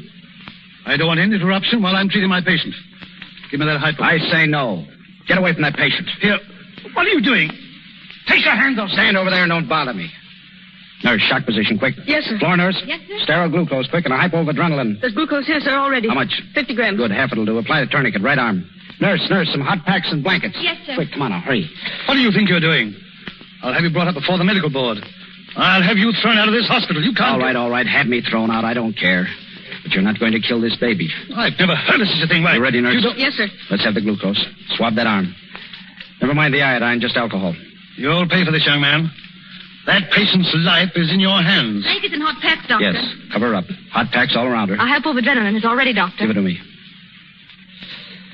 All right. Now, that's about all we can do. You report downstairs, Ferguson. At once. I'm sorry. I've got to stay with this baby. Did you hear what I said? Dr. Ferguson. She's opening her eyes. Keep those blankets on her. Dr. George. Yes, dear. I'm thirsty. I want a drink. You bet, sweetheart. Water. Yes, sir. Dr. George. Here you are, darling. Drink this. What happened? Nothing, dear. You just fell asleep, that's all. Come on now, bottoms up. There, that girl. Dr. George, my operation hurts me here. Oh, now. We'll fix that up in a minute. Doctor? Morphine, a 12th. Get it, nurse. Yes, sir. I'll report you, of course. A meddling young puppy. However, under the circumstances, I guess I can afford to be lenient. This time. But if you ever dare interfere again in any of my cases... I wouldn't think of it, Doctor. See that you don't. Well, now, young lady, how about getting some sleep? Okay, Dr. George. Close your eyes. All right. But don't you go away. No. I'll be right here. Go on now. Close your eyes. Here's the morphine, Doctor. Shh. She won't need it. Yes, sir. Did Dr. Cunningham say anything to you? No. Pretty kid, isn't she? I was scared we were going to lose her. She has hair like Laura's. What, Doctor? Oh, nothing. I think it was wonderful of you to stand up against Dr. Cunningham. Never mind that. You better clean up that mess. Yes, sir. Here. What's the matter with you? I'm sorry. I'm just nervous, I guess. Cunningham been treating you, too? No, sir. This is my first case with a sick child, and I got to like her an awful lot. Oh, I see. What's your name? Barbara Denon. You're going to be a swell nurse, Barbara. Thanks. Now, take my advice. I know just how you feel. Your nerves are all tied up in a knot. You want to yell. Well, I feel the same way myself. Get as far away from here as you can tonight. Have a good time. Relax. Forget the hospital. Tomorrow you'll be all right. I can't. I have an exam in Materia Medica tomorrow. Materia Medica? Ah. I think maybe I have some notes that might help you. I'll leave them with the orderly on the first floor. You can get them on your way down. Thanks. That may help you a bit. You won't have to cram all night anyway. They're calling you, sir. Yeah. Dr. Ferguson. Are you on duty here now? For a while. If she wakes with any pain, give her that hypo. If her temperature goes below normal, call me. I'll be in. Dr. Ferguson. Tonight, too? Yes, tonight, too. Dr. Ferguson. Dr. Ferguson. All right. I'm coming. Shut up. Dr. Ferguson.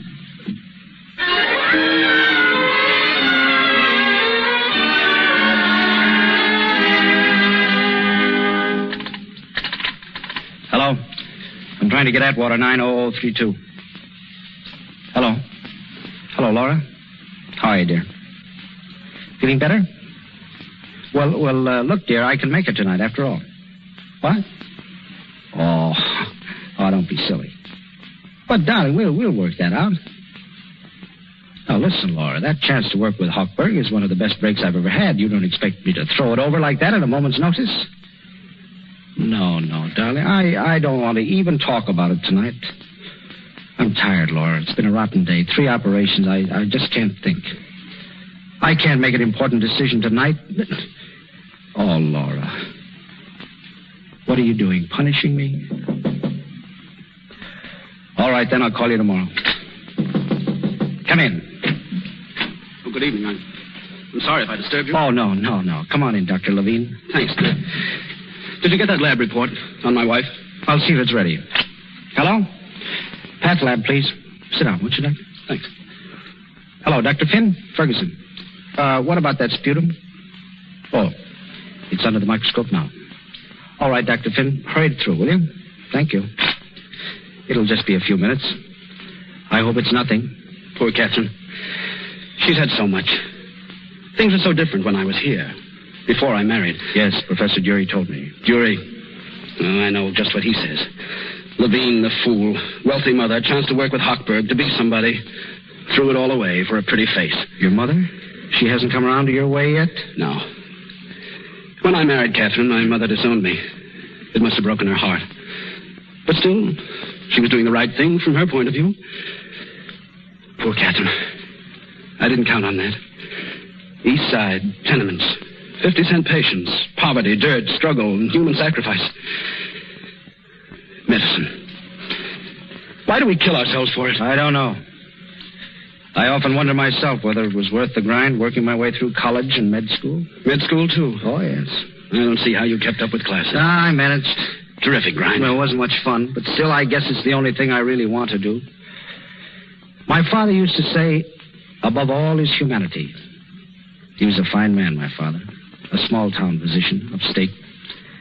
When I was about 13, he came to my room one night and apologized because he was going to die. His heart had gone bad on him. And he knew that if he gave up medicine and took it easy, he could live for 20 years. But he wanted to go right on, wanted to die in the harness. And he did. Above all else is humanity. That's a big thought. It's so big that alongside of it, you and I really don't matter very much. That's why we do it, I guess. You're right, of course. Oh, it's not good, too much suffering. It kills things in you. A doctor shouldn't have to worry about money. He shouldn't have to worry about anything except his job. And we can't allow outside forces or things or people to interfere with us. We can't. And if they do, we've got to buy them out, even if we have to tear out our hearts to do it. I'm afraid I don't follow you. I'm sorry. So I guess that was a little bit off the track. Just something personal. Oh, yes. Dr. Ferguson? Yes? Dr. Finn sent this report down. Oh, yes, thank you. does it say? Levine, it says that... You'd better read it yourself, Doctor. Oh, God, I knew it. I knew it. I wish I could tell you how sorry I am. Tuberculosis. My poor Catherine. Oh, what are we going to do now? Oh, she'll come through all right. You'll see now. Perhaps if you took her to a drier climate. Maybe. That means giving up the little practice that I have. Means starting all over again. I don't know if we can do it. We're not young any longer. I don't know. Is there anything I can do, Doctor? No. Thanks.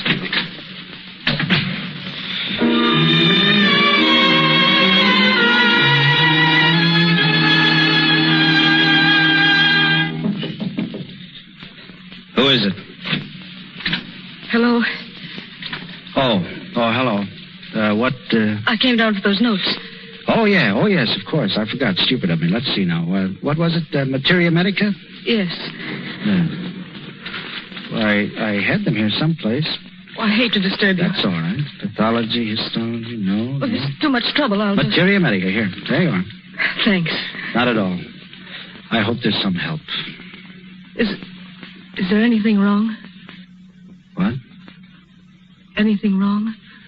Wrong? No, of course not. Are you sure Dr. Cunningham didn't... No. Because if it would mean anything, I'd go right down and tell them all, everybody, just what happened. No, it's not Cunningham. What is it then? Oh, it's just... I don't mind me tonight. You work very hard, don't you? Work? Why, sure I work. What else is there but work and work? You know, Doctor, when I thought Dorothy was going to die, I got the feeling like I can't put it into words. Oh, I know. I know that feeling. You, too? I've got it right now, Barbara. Now. I'm tired of work and blood and sweat and pain. The fellow in 341 is dead, and Levine's wife is going to die. You begin to wonder what it's all about and why on earth does anything make any difference. Yes, that's the feeling. And you get so lonely. And you feel tomorrow it's me. And the only thing that matters is just being alive. Just being alive now, isn't it? Yes. You kids have a pretty tough time of it, don't you? Grind all day and lights out at 10 o'clock, huh? And only one night out till 12:30. I haven't taken mine in 2 months. There's just nobody. Nobody at all. You're a sweet kid, Barbara. Am I? Yes. Oh, Barbara. I'm sorry. I shouldn't have done that. Oh, it's all right. I wanted you to kiss me. Please don't feel that I wanted you to. I don't mind. Really, I don't. It was my fault more than yours. You are sweet, Barbara. What are you going to do tonight? Well, I was going to study, but it's my night off. Then let's get out of here. Let's go someplace where we can forget we ever saw the inside of a hospital. I want to hear some music. I want to laugh for a change. I want to forget that there's pain and suffering and... Will you come with me? Oh, yes. All right, meet me outside the north entrance. I'll have a car, and make it as fast as you can. I want to get out of here.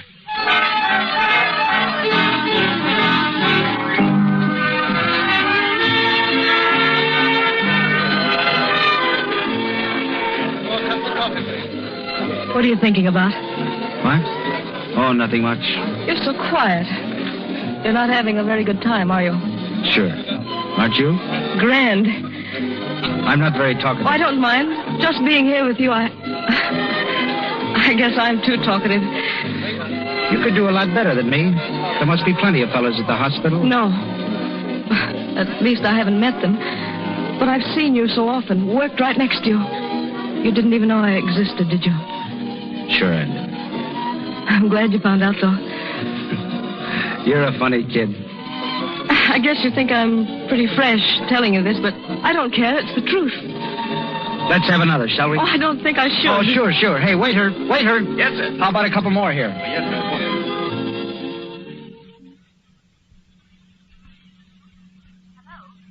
I'm sorry, Dr. Ferguson isn't here tonight. St. George's Hospital. One moment, please.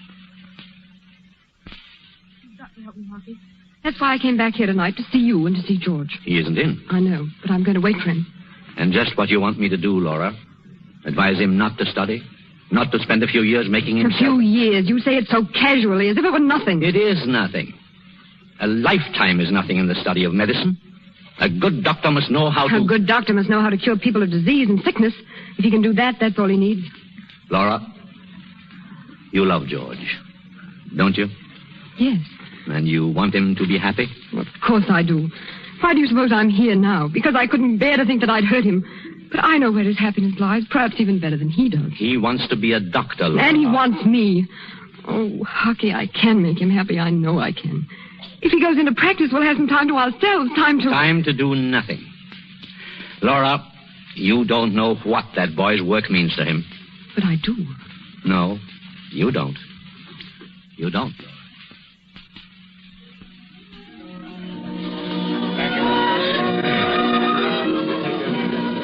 What time is it? I don't know. Why?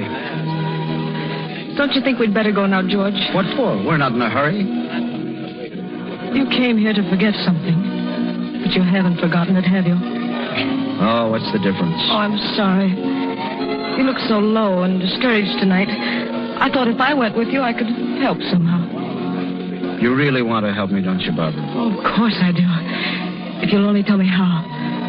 Just sit tight, that's all, and don't pay too much attention to me. Let me pity myself a little. I like it. Oh, don't talk like that. Please don't. Hey, waiter. No, George, we're going back. No, don't be silly. The evening's just started. But it hasn't. It's over. You'll get in trouble if you stay. Please, darling, What? Please come, George. All right, sure.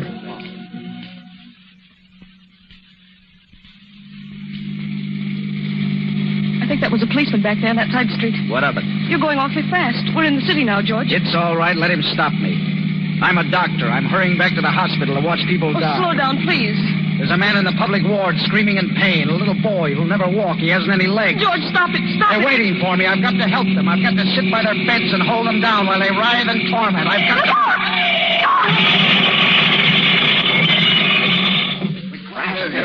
Barbara. Barbara. Okay, mister? Don't mind me. Watch out for her. Get her out of there. Easy, you fool. Barbara. Are you all right? Look at me. Look at me, Barbara. Oh, God.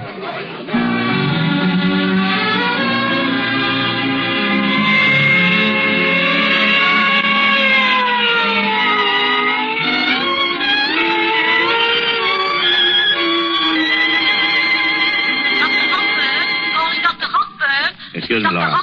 Of course. Dr. Hochberg. Hello? Yes? Yes. Who? Miss Dennin? Well, how did it happen? Well, never mind. Get the operating room ready at once.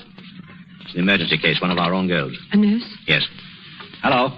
This is Dr. Hochberg. When Dr. Ferguson comes in, tell him... Oh, he is? Well, send him to the operating room right away. Emergency. George has just come in. You're putting him to work quickly enough? He'd want to do it. I said before that you didn't know what it meant to him. But perhaps you'd like to see for yourself. If you can stand it. What do you mean? Come to the operating room. Watch him work. Watch him take a bruised and broken body and make it human again. Well? All right. Why not? I'll get you a sterile cap and gown. Hello? Hochberg talking. I want a sterile cap and gown for Miss Hudson. Take it to the operating room.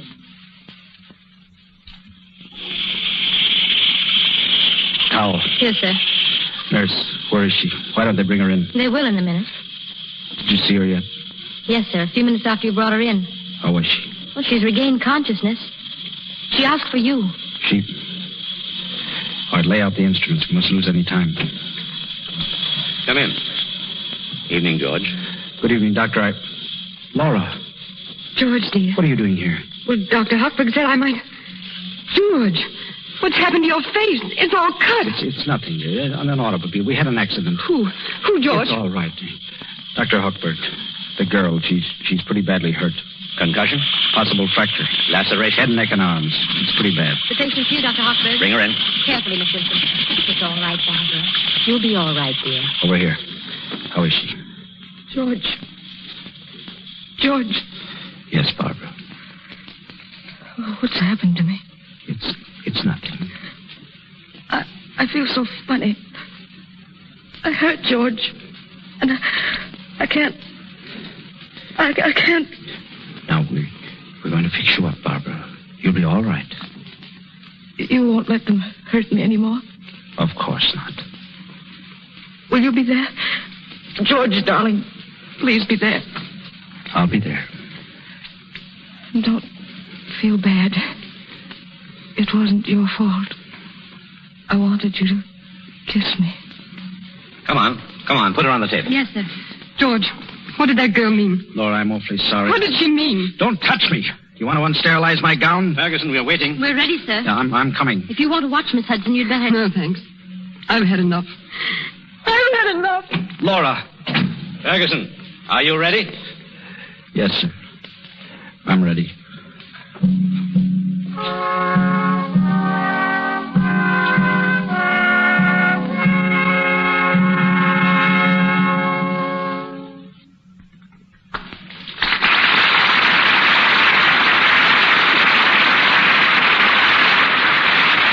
For station identification, this is the Columbia Broadcasting System.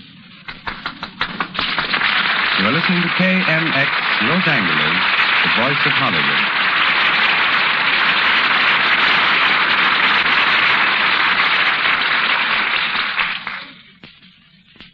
Men in White, starring Spencer Tracy, Virginia Bruce, and Francis Farmer, continues shortly. 12 years ago, a young lady whom I recognized as a teacher at the Hollywood School for Girls, where my 2 daughters were students, walked on my set at Paramount. I ventured to ask what new mischief those 2 DeMille kids had been up to. Oh, the girls are fine, I was told. I'm here to go to work. You see, Mr. DeMille, I've just been hired as your new wardrobe designer. So a school mom turned into one of Paramount's cleverest creators of costumes. Her name is one you've seen many times on the screen. Ladies and gentlemen, Miss Edith Head.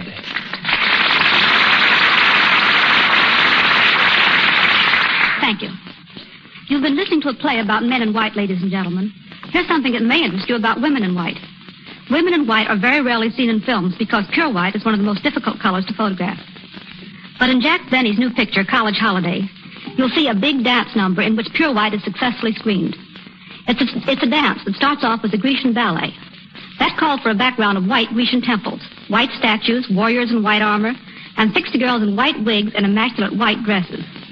That we succeeded in filming this all-white sequence is due in no small measure to Lux Flakes. Every night, the costumes worn by Gracie Allen, Martha Ray, Mary Boland, along with those of the chorus, were laundered in Lux. Each morning, they appeared as immaculately white as the snow which we never see in Hollywood. And though they were washed at least a dozen times before the scene was finished, you can see them now in our wardrobe, looking just as lovely and new as the day the dressmakers finished them. We'll be using lots of Lux Flakes, too, in making our new film, Waikiki Wedding, in which Bing Crosby and Bob Burns have starred. Since it's late in Hawaii, white summery costumes will predominate. And incidentally, in this picture, for the first time in my life, I had to design a costume for a pig. I mean a real pig. Thank you. Good night. Good night.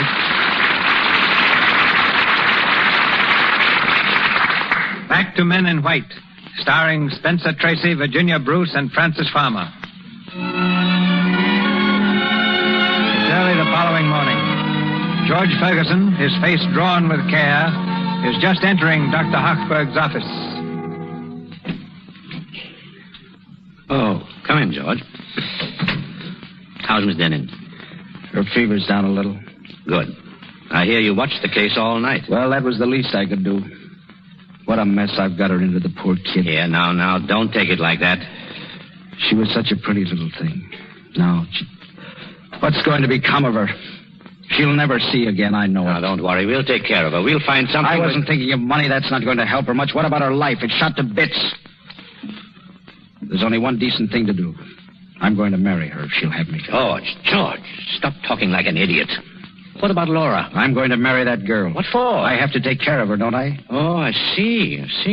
So you saved some money then, huh? Out of what? Then how are you going to help her? How are you going to take care of her? I'm going into practice. If you think you can provide for both of you by first starting practice, then you just don't know. I'll manage somehow. I'm not afraid of that. George, you saw Levine yesterday. You know he's practically starving. He asked me to lend him $20. I don't see what that has to do with me. You didn't know him 6 years ago. You wouldn't let me help him then. He was so sure, so confident, and better equipped for practice than you are. Possibly. But at least he loved Catherine. But you don't love this girl. It was an accident, and for that you want to ruin yourself. Dr. Hochberg, please, it's no use. I've thought of all that. It doesn't make any difference. There's only one decent thing to do, and I'm going to do it. And I'm going into practice. If you do that, George, you're through. You're finished. All right, then I am. Why not? What good's a profession that can't give you bread and butter after you've sweated out 10 years of your life on it? And if I can't make a go of practice, I'll find a job at something else. I won't starve. I'll always make a living. Dr. Hochberg. George, Dr. Hochberg. you're going to be sorry for Dr. this. Hochberg. Maybe. Hello, Dr. Hochberg, yes? Yes? What? When? Prepare a hypo of caffeine. Adrenaline, long needle, at once. Who is it? You want me? No. You stay here. I'll be back in a few minutes.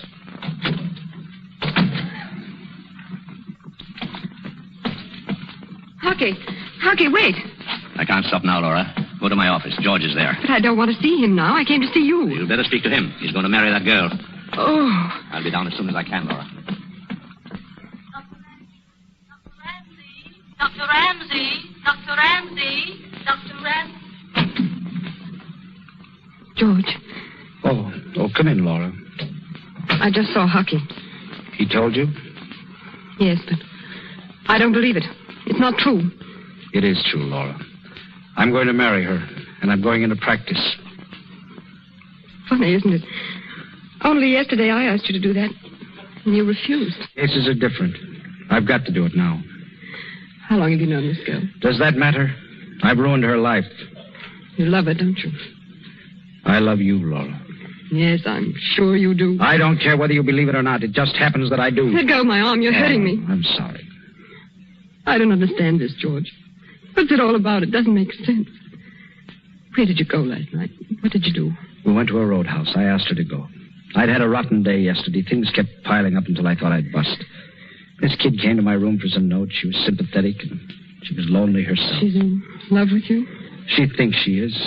It's just a kid affair, that's all. But she understood, and I needed that last night. You and I quarreled, and I didn't want to give up working with Hochberg. I didn't want to give you up. I didn't know which way to turn. She was there? Yes.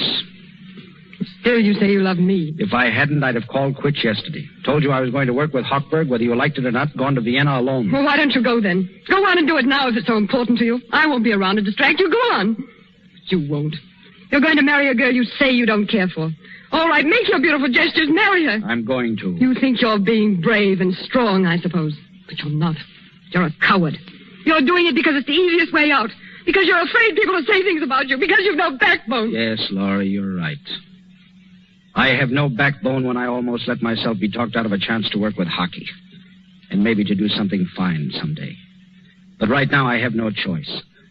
I'm not doing this because I give a rap what anybody says or thinks. I'm doing it because that girl's life is smashed, and I'm responsible. And I want to try and help pick up the pieces and put them together. Oh, Laura, don't. I knew how you felt about Hockey, and I shouldn't have insisted. I've been selfish, but it was only because I loved you so much. And I still do. That's the way I am, George. I can't help it. George? Yes, Doctor. Miss Denin, she wants to see you. Is there anything wrong? I am afraid so. That adrenaline I ordered was for her, George. You mean She's asking for you. You'd better go to her. Yes. Hockey, what's happened? Embolism. She's gone into a collapse. Does it mean... There's nothing we can do, Laura. Nothing. Oh, God.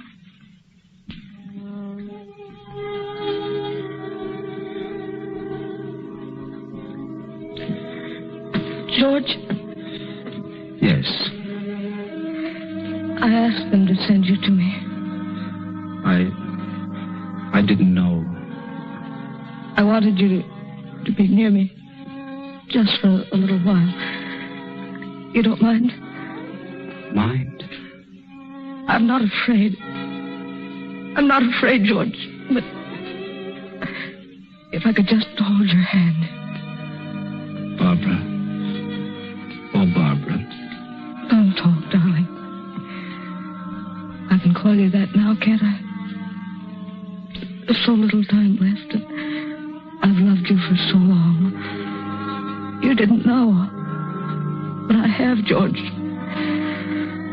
That's why you mustn't feel bad about anything. Barbara, is there something I could do? Stay here with me. A little while. Just a little while. Darling.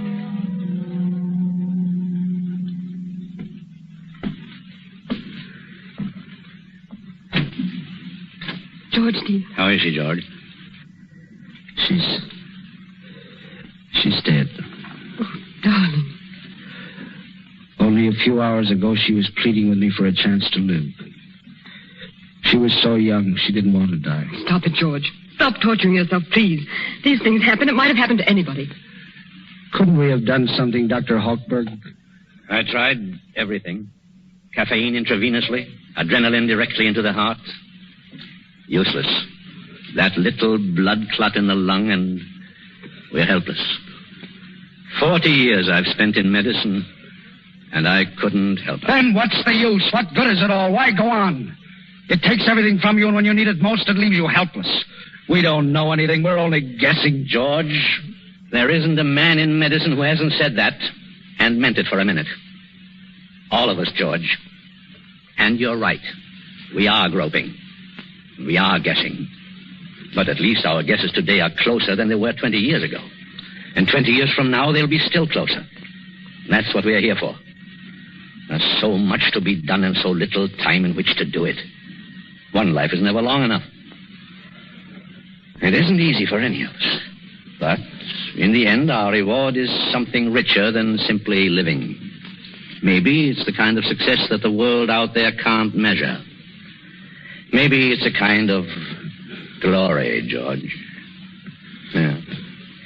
Question as much as we will. When the test comes, we know. Don't we, George? Yes. Well, I'll reduce that fracture at 10. Schedule the appendix at 3. Yes, sir. Oh, darling, I'm so sorry. George, let's get away from here. Let's go someplace where we can talk this thing over quietly and sanely. No, Laura. This is where I belong. Yes. You're right. I've got to stay. I understand. Well, when you come back from Vienna, if Hockey will let you off for a night, give me a ring. I'll be around. And maybe someday we'll get together anyway. We will. Won't we, George? Yes, of course. I'll be waiting for you, George. I don't care how long it takes. I'll be here waiting. Dr. Ferguson. Dr. Ferguson. Dr. Ferguson. They're calling you. Ferguson. Dr. Ferguson. Yes. Work hard. I will. Goodbye, my darling. Dr. Ferguson. Dr. Ferguson. Dr. Ferguson. Dr. Ferguson. Dr. Ferguson. Hello. Ferguson talking.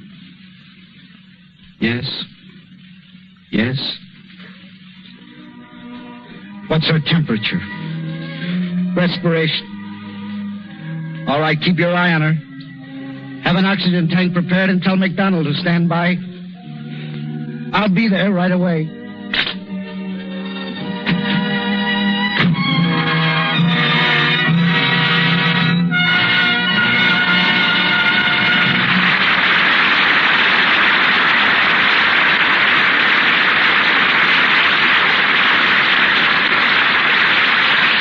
The curtain falls on Men in White. But Spencer Tracy, Virginia Bruce, and Francis Farmer will be with us again shortly. The Lux Radio Theater now presents a physician whose practice encompasses the world. Dr. Victor G. Heiser, world-famous hygienist. Dr. Heiser is president of the International Leprosy Association, author of important medical books, and of the national bestseller, An American Doctor's Odyssey. Once again, our stage extends across the continent. We take you now to New York City to introduce a great humanitarian. Ladies and gentlemen, Dr. Victor G. Heiser. Thank you, Mr. DeMille. I congratulate you and the Lux Radio Theater on your splendid productions and the great enjoyment they provide to so many. Man's lifespan has been doubled in the last half-century. We have knowledge available to make an equally great gain in the future. Radio is one of the great hopes of science for speeding up the general use of its knowledge. The men in white, as in your play tonight, are engaged in repairing the damage disease causes. My efforts have been mainly directed at the prevention of disease. This mission has carried me 16 times around the globe and into more than 40 countries. Our greatest obstacles were ancient superstitions. For instance, in the Philippines, we found the natives believed boiled water was poisonous. When we finally drilled an artesian well, they wouldn't go near it. If God had intended us to drink water out of a hole drilled into the earth, they said, he would have put it there. Some of our work resembles a detective story. In Palestine, they were trying to stamp out plague. Dead rats have always been associated with plague, but they could find none. Finally, I suggested tearing down a wall near one deathbed. Well, there was a rat. We snooped around some more, and a neighboring blacksmith admitted seeing the most extraordinarily strange rats. We finally traced them to a refuse heap in a vacant lot. Underneath it were hundreds of rodents dead from plague. Searching further, we found a store with rice from Rangoon, the world's most notorious plague center. Well, there was the source of the plague. We quit being detectives then and set about being scientists to eradicate it.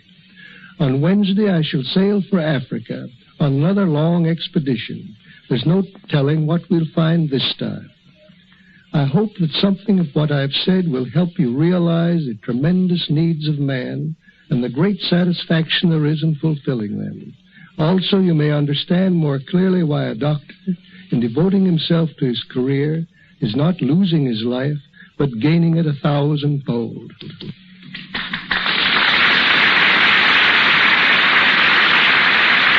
From Hollywood, Dr. Heiser, we send our thanks to you in New York. And now, ladies and gentlemen, our stars in alphabetical order.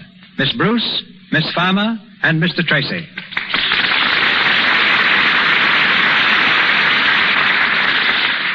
I've just two things on my mind, Mr. DeMille. First, I want to wish everyone a very happy New Year.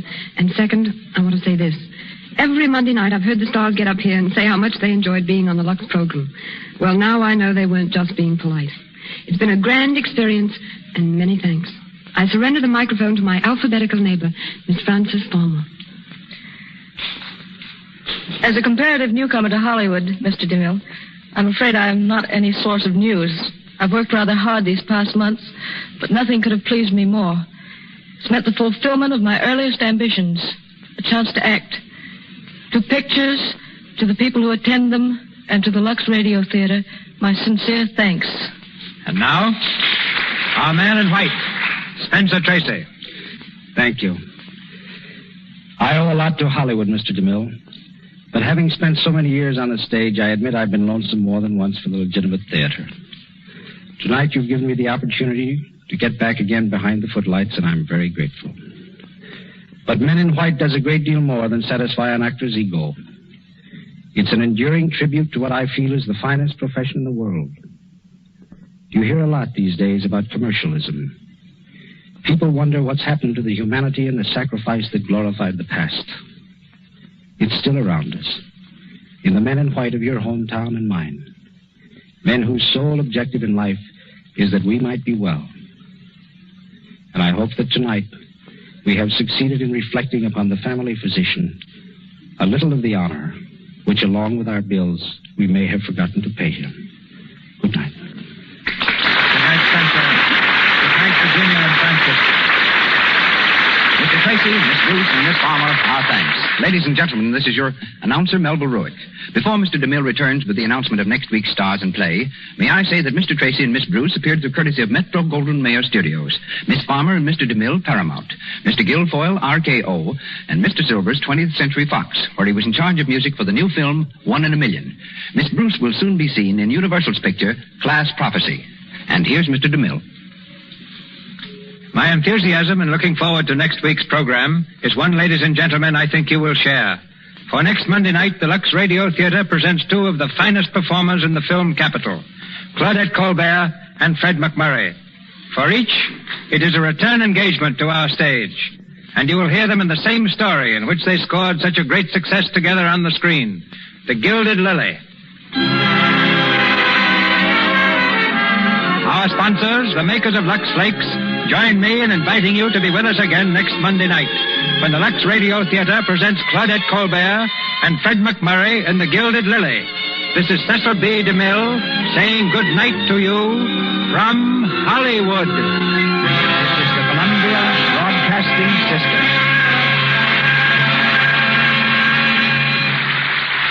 You are listening to KMX Los Angeles.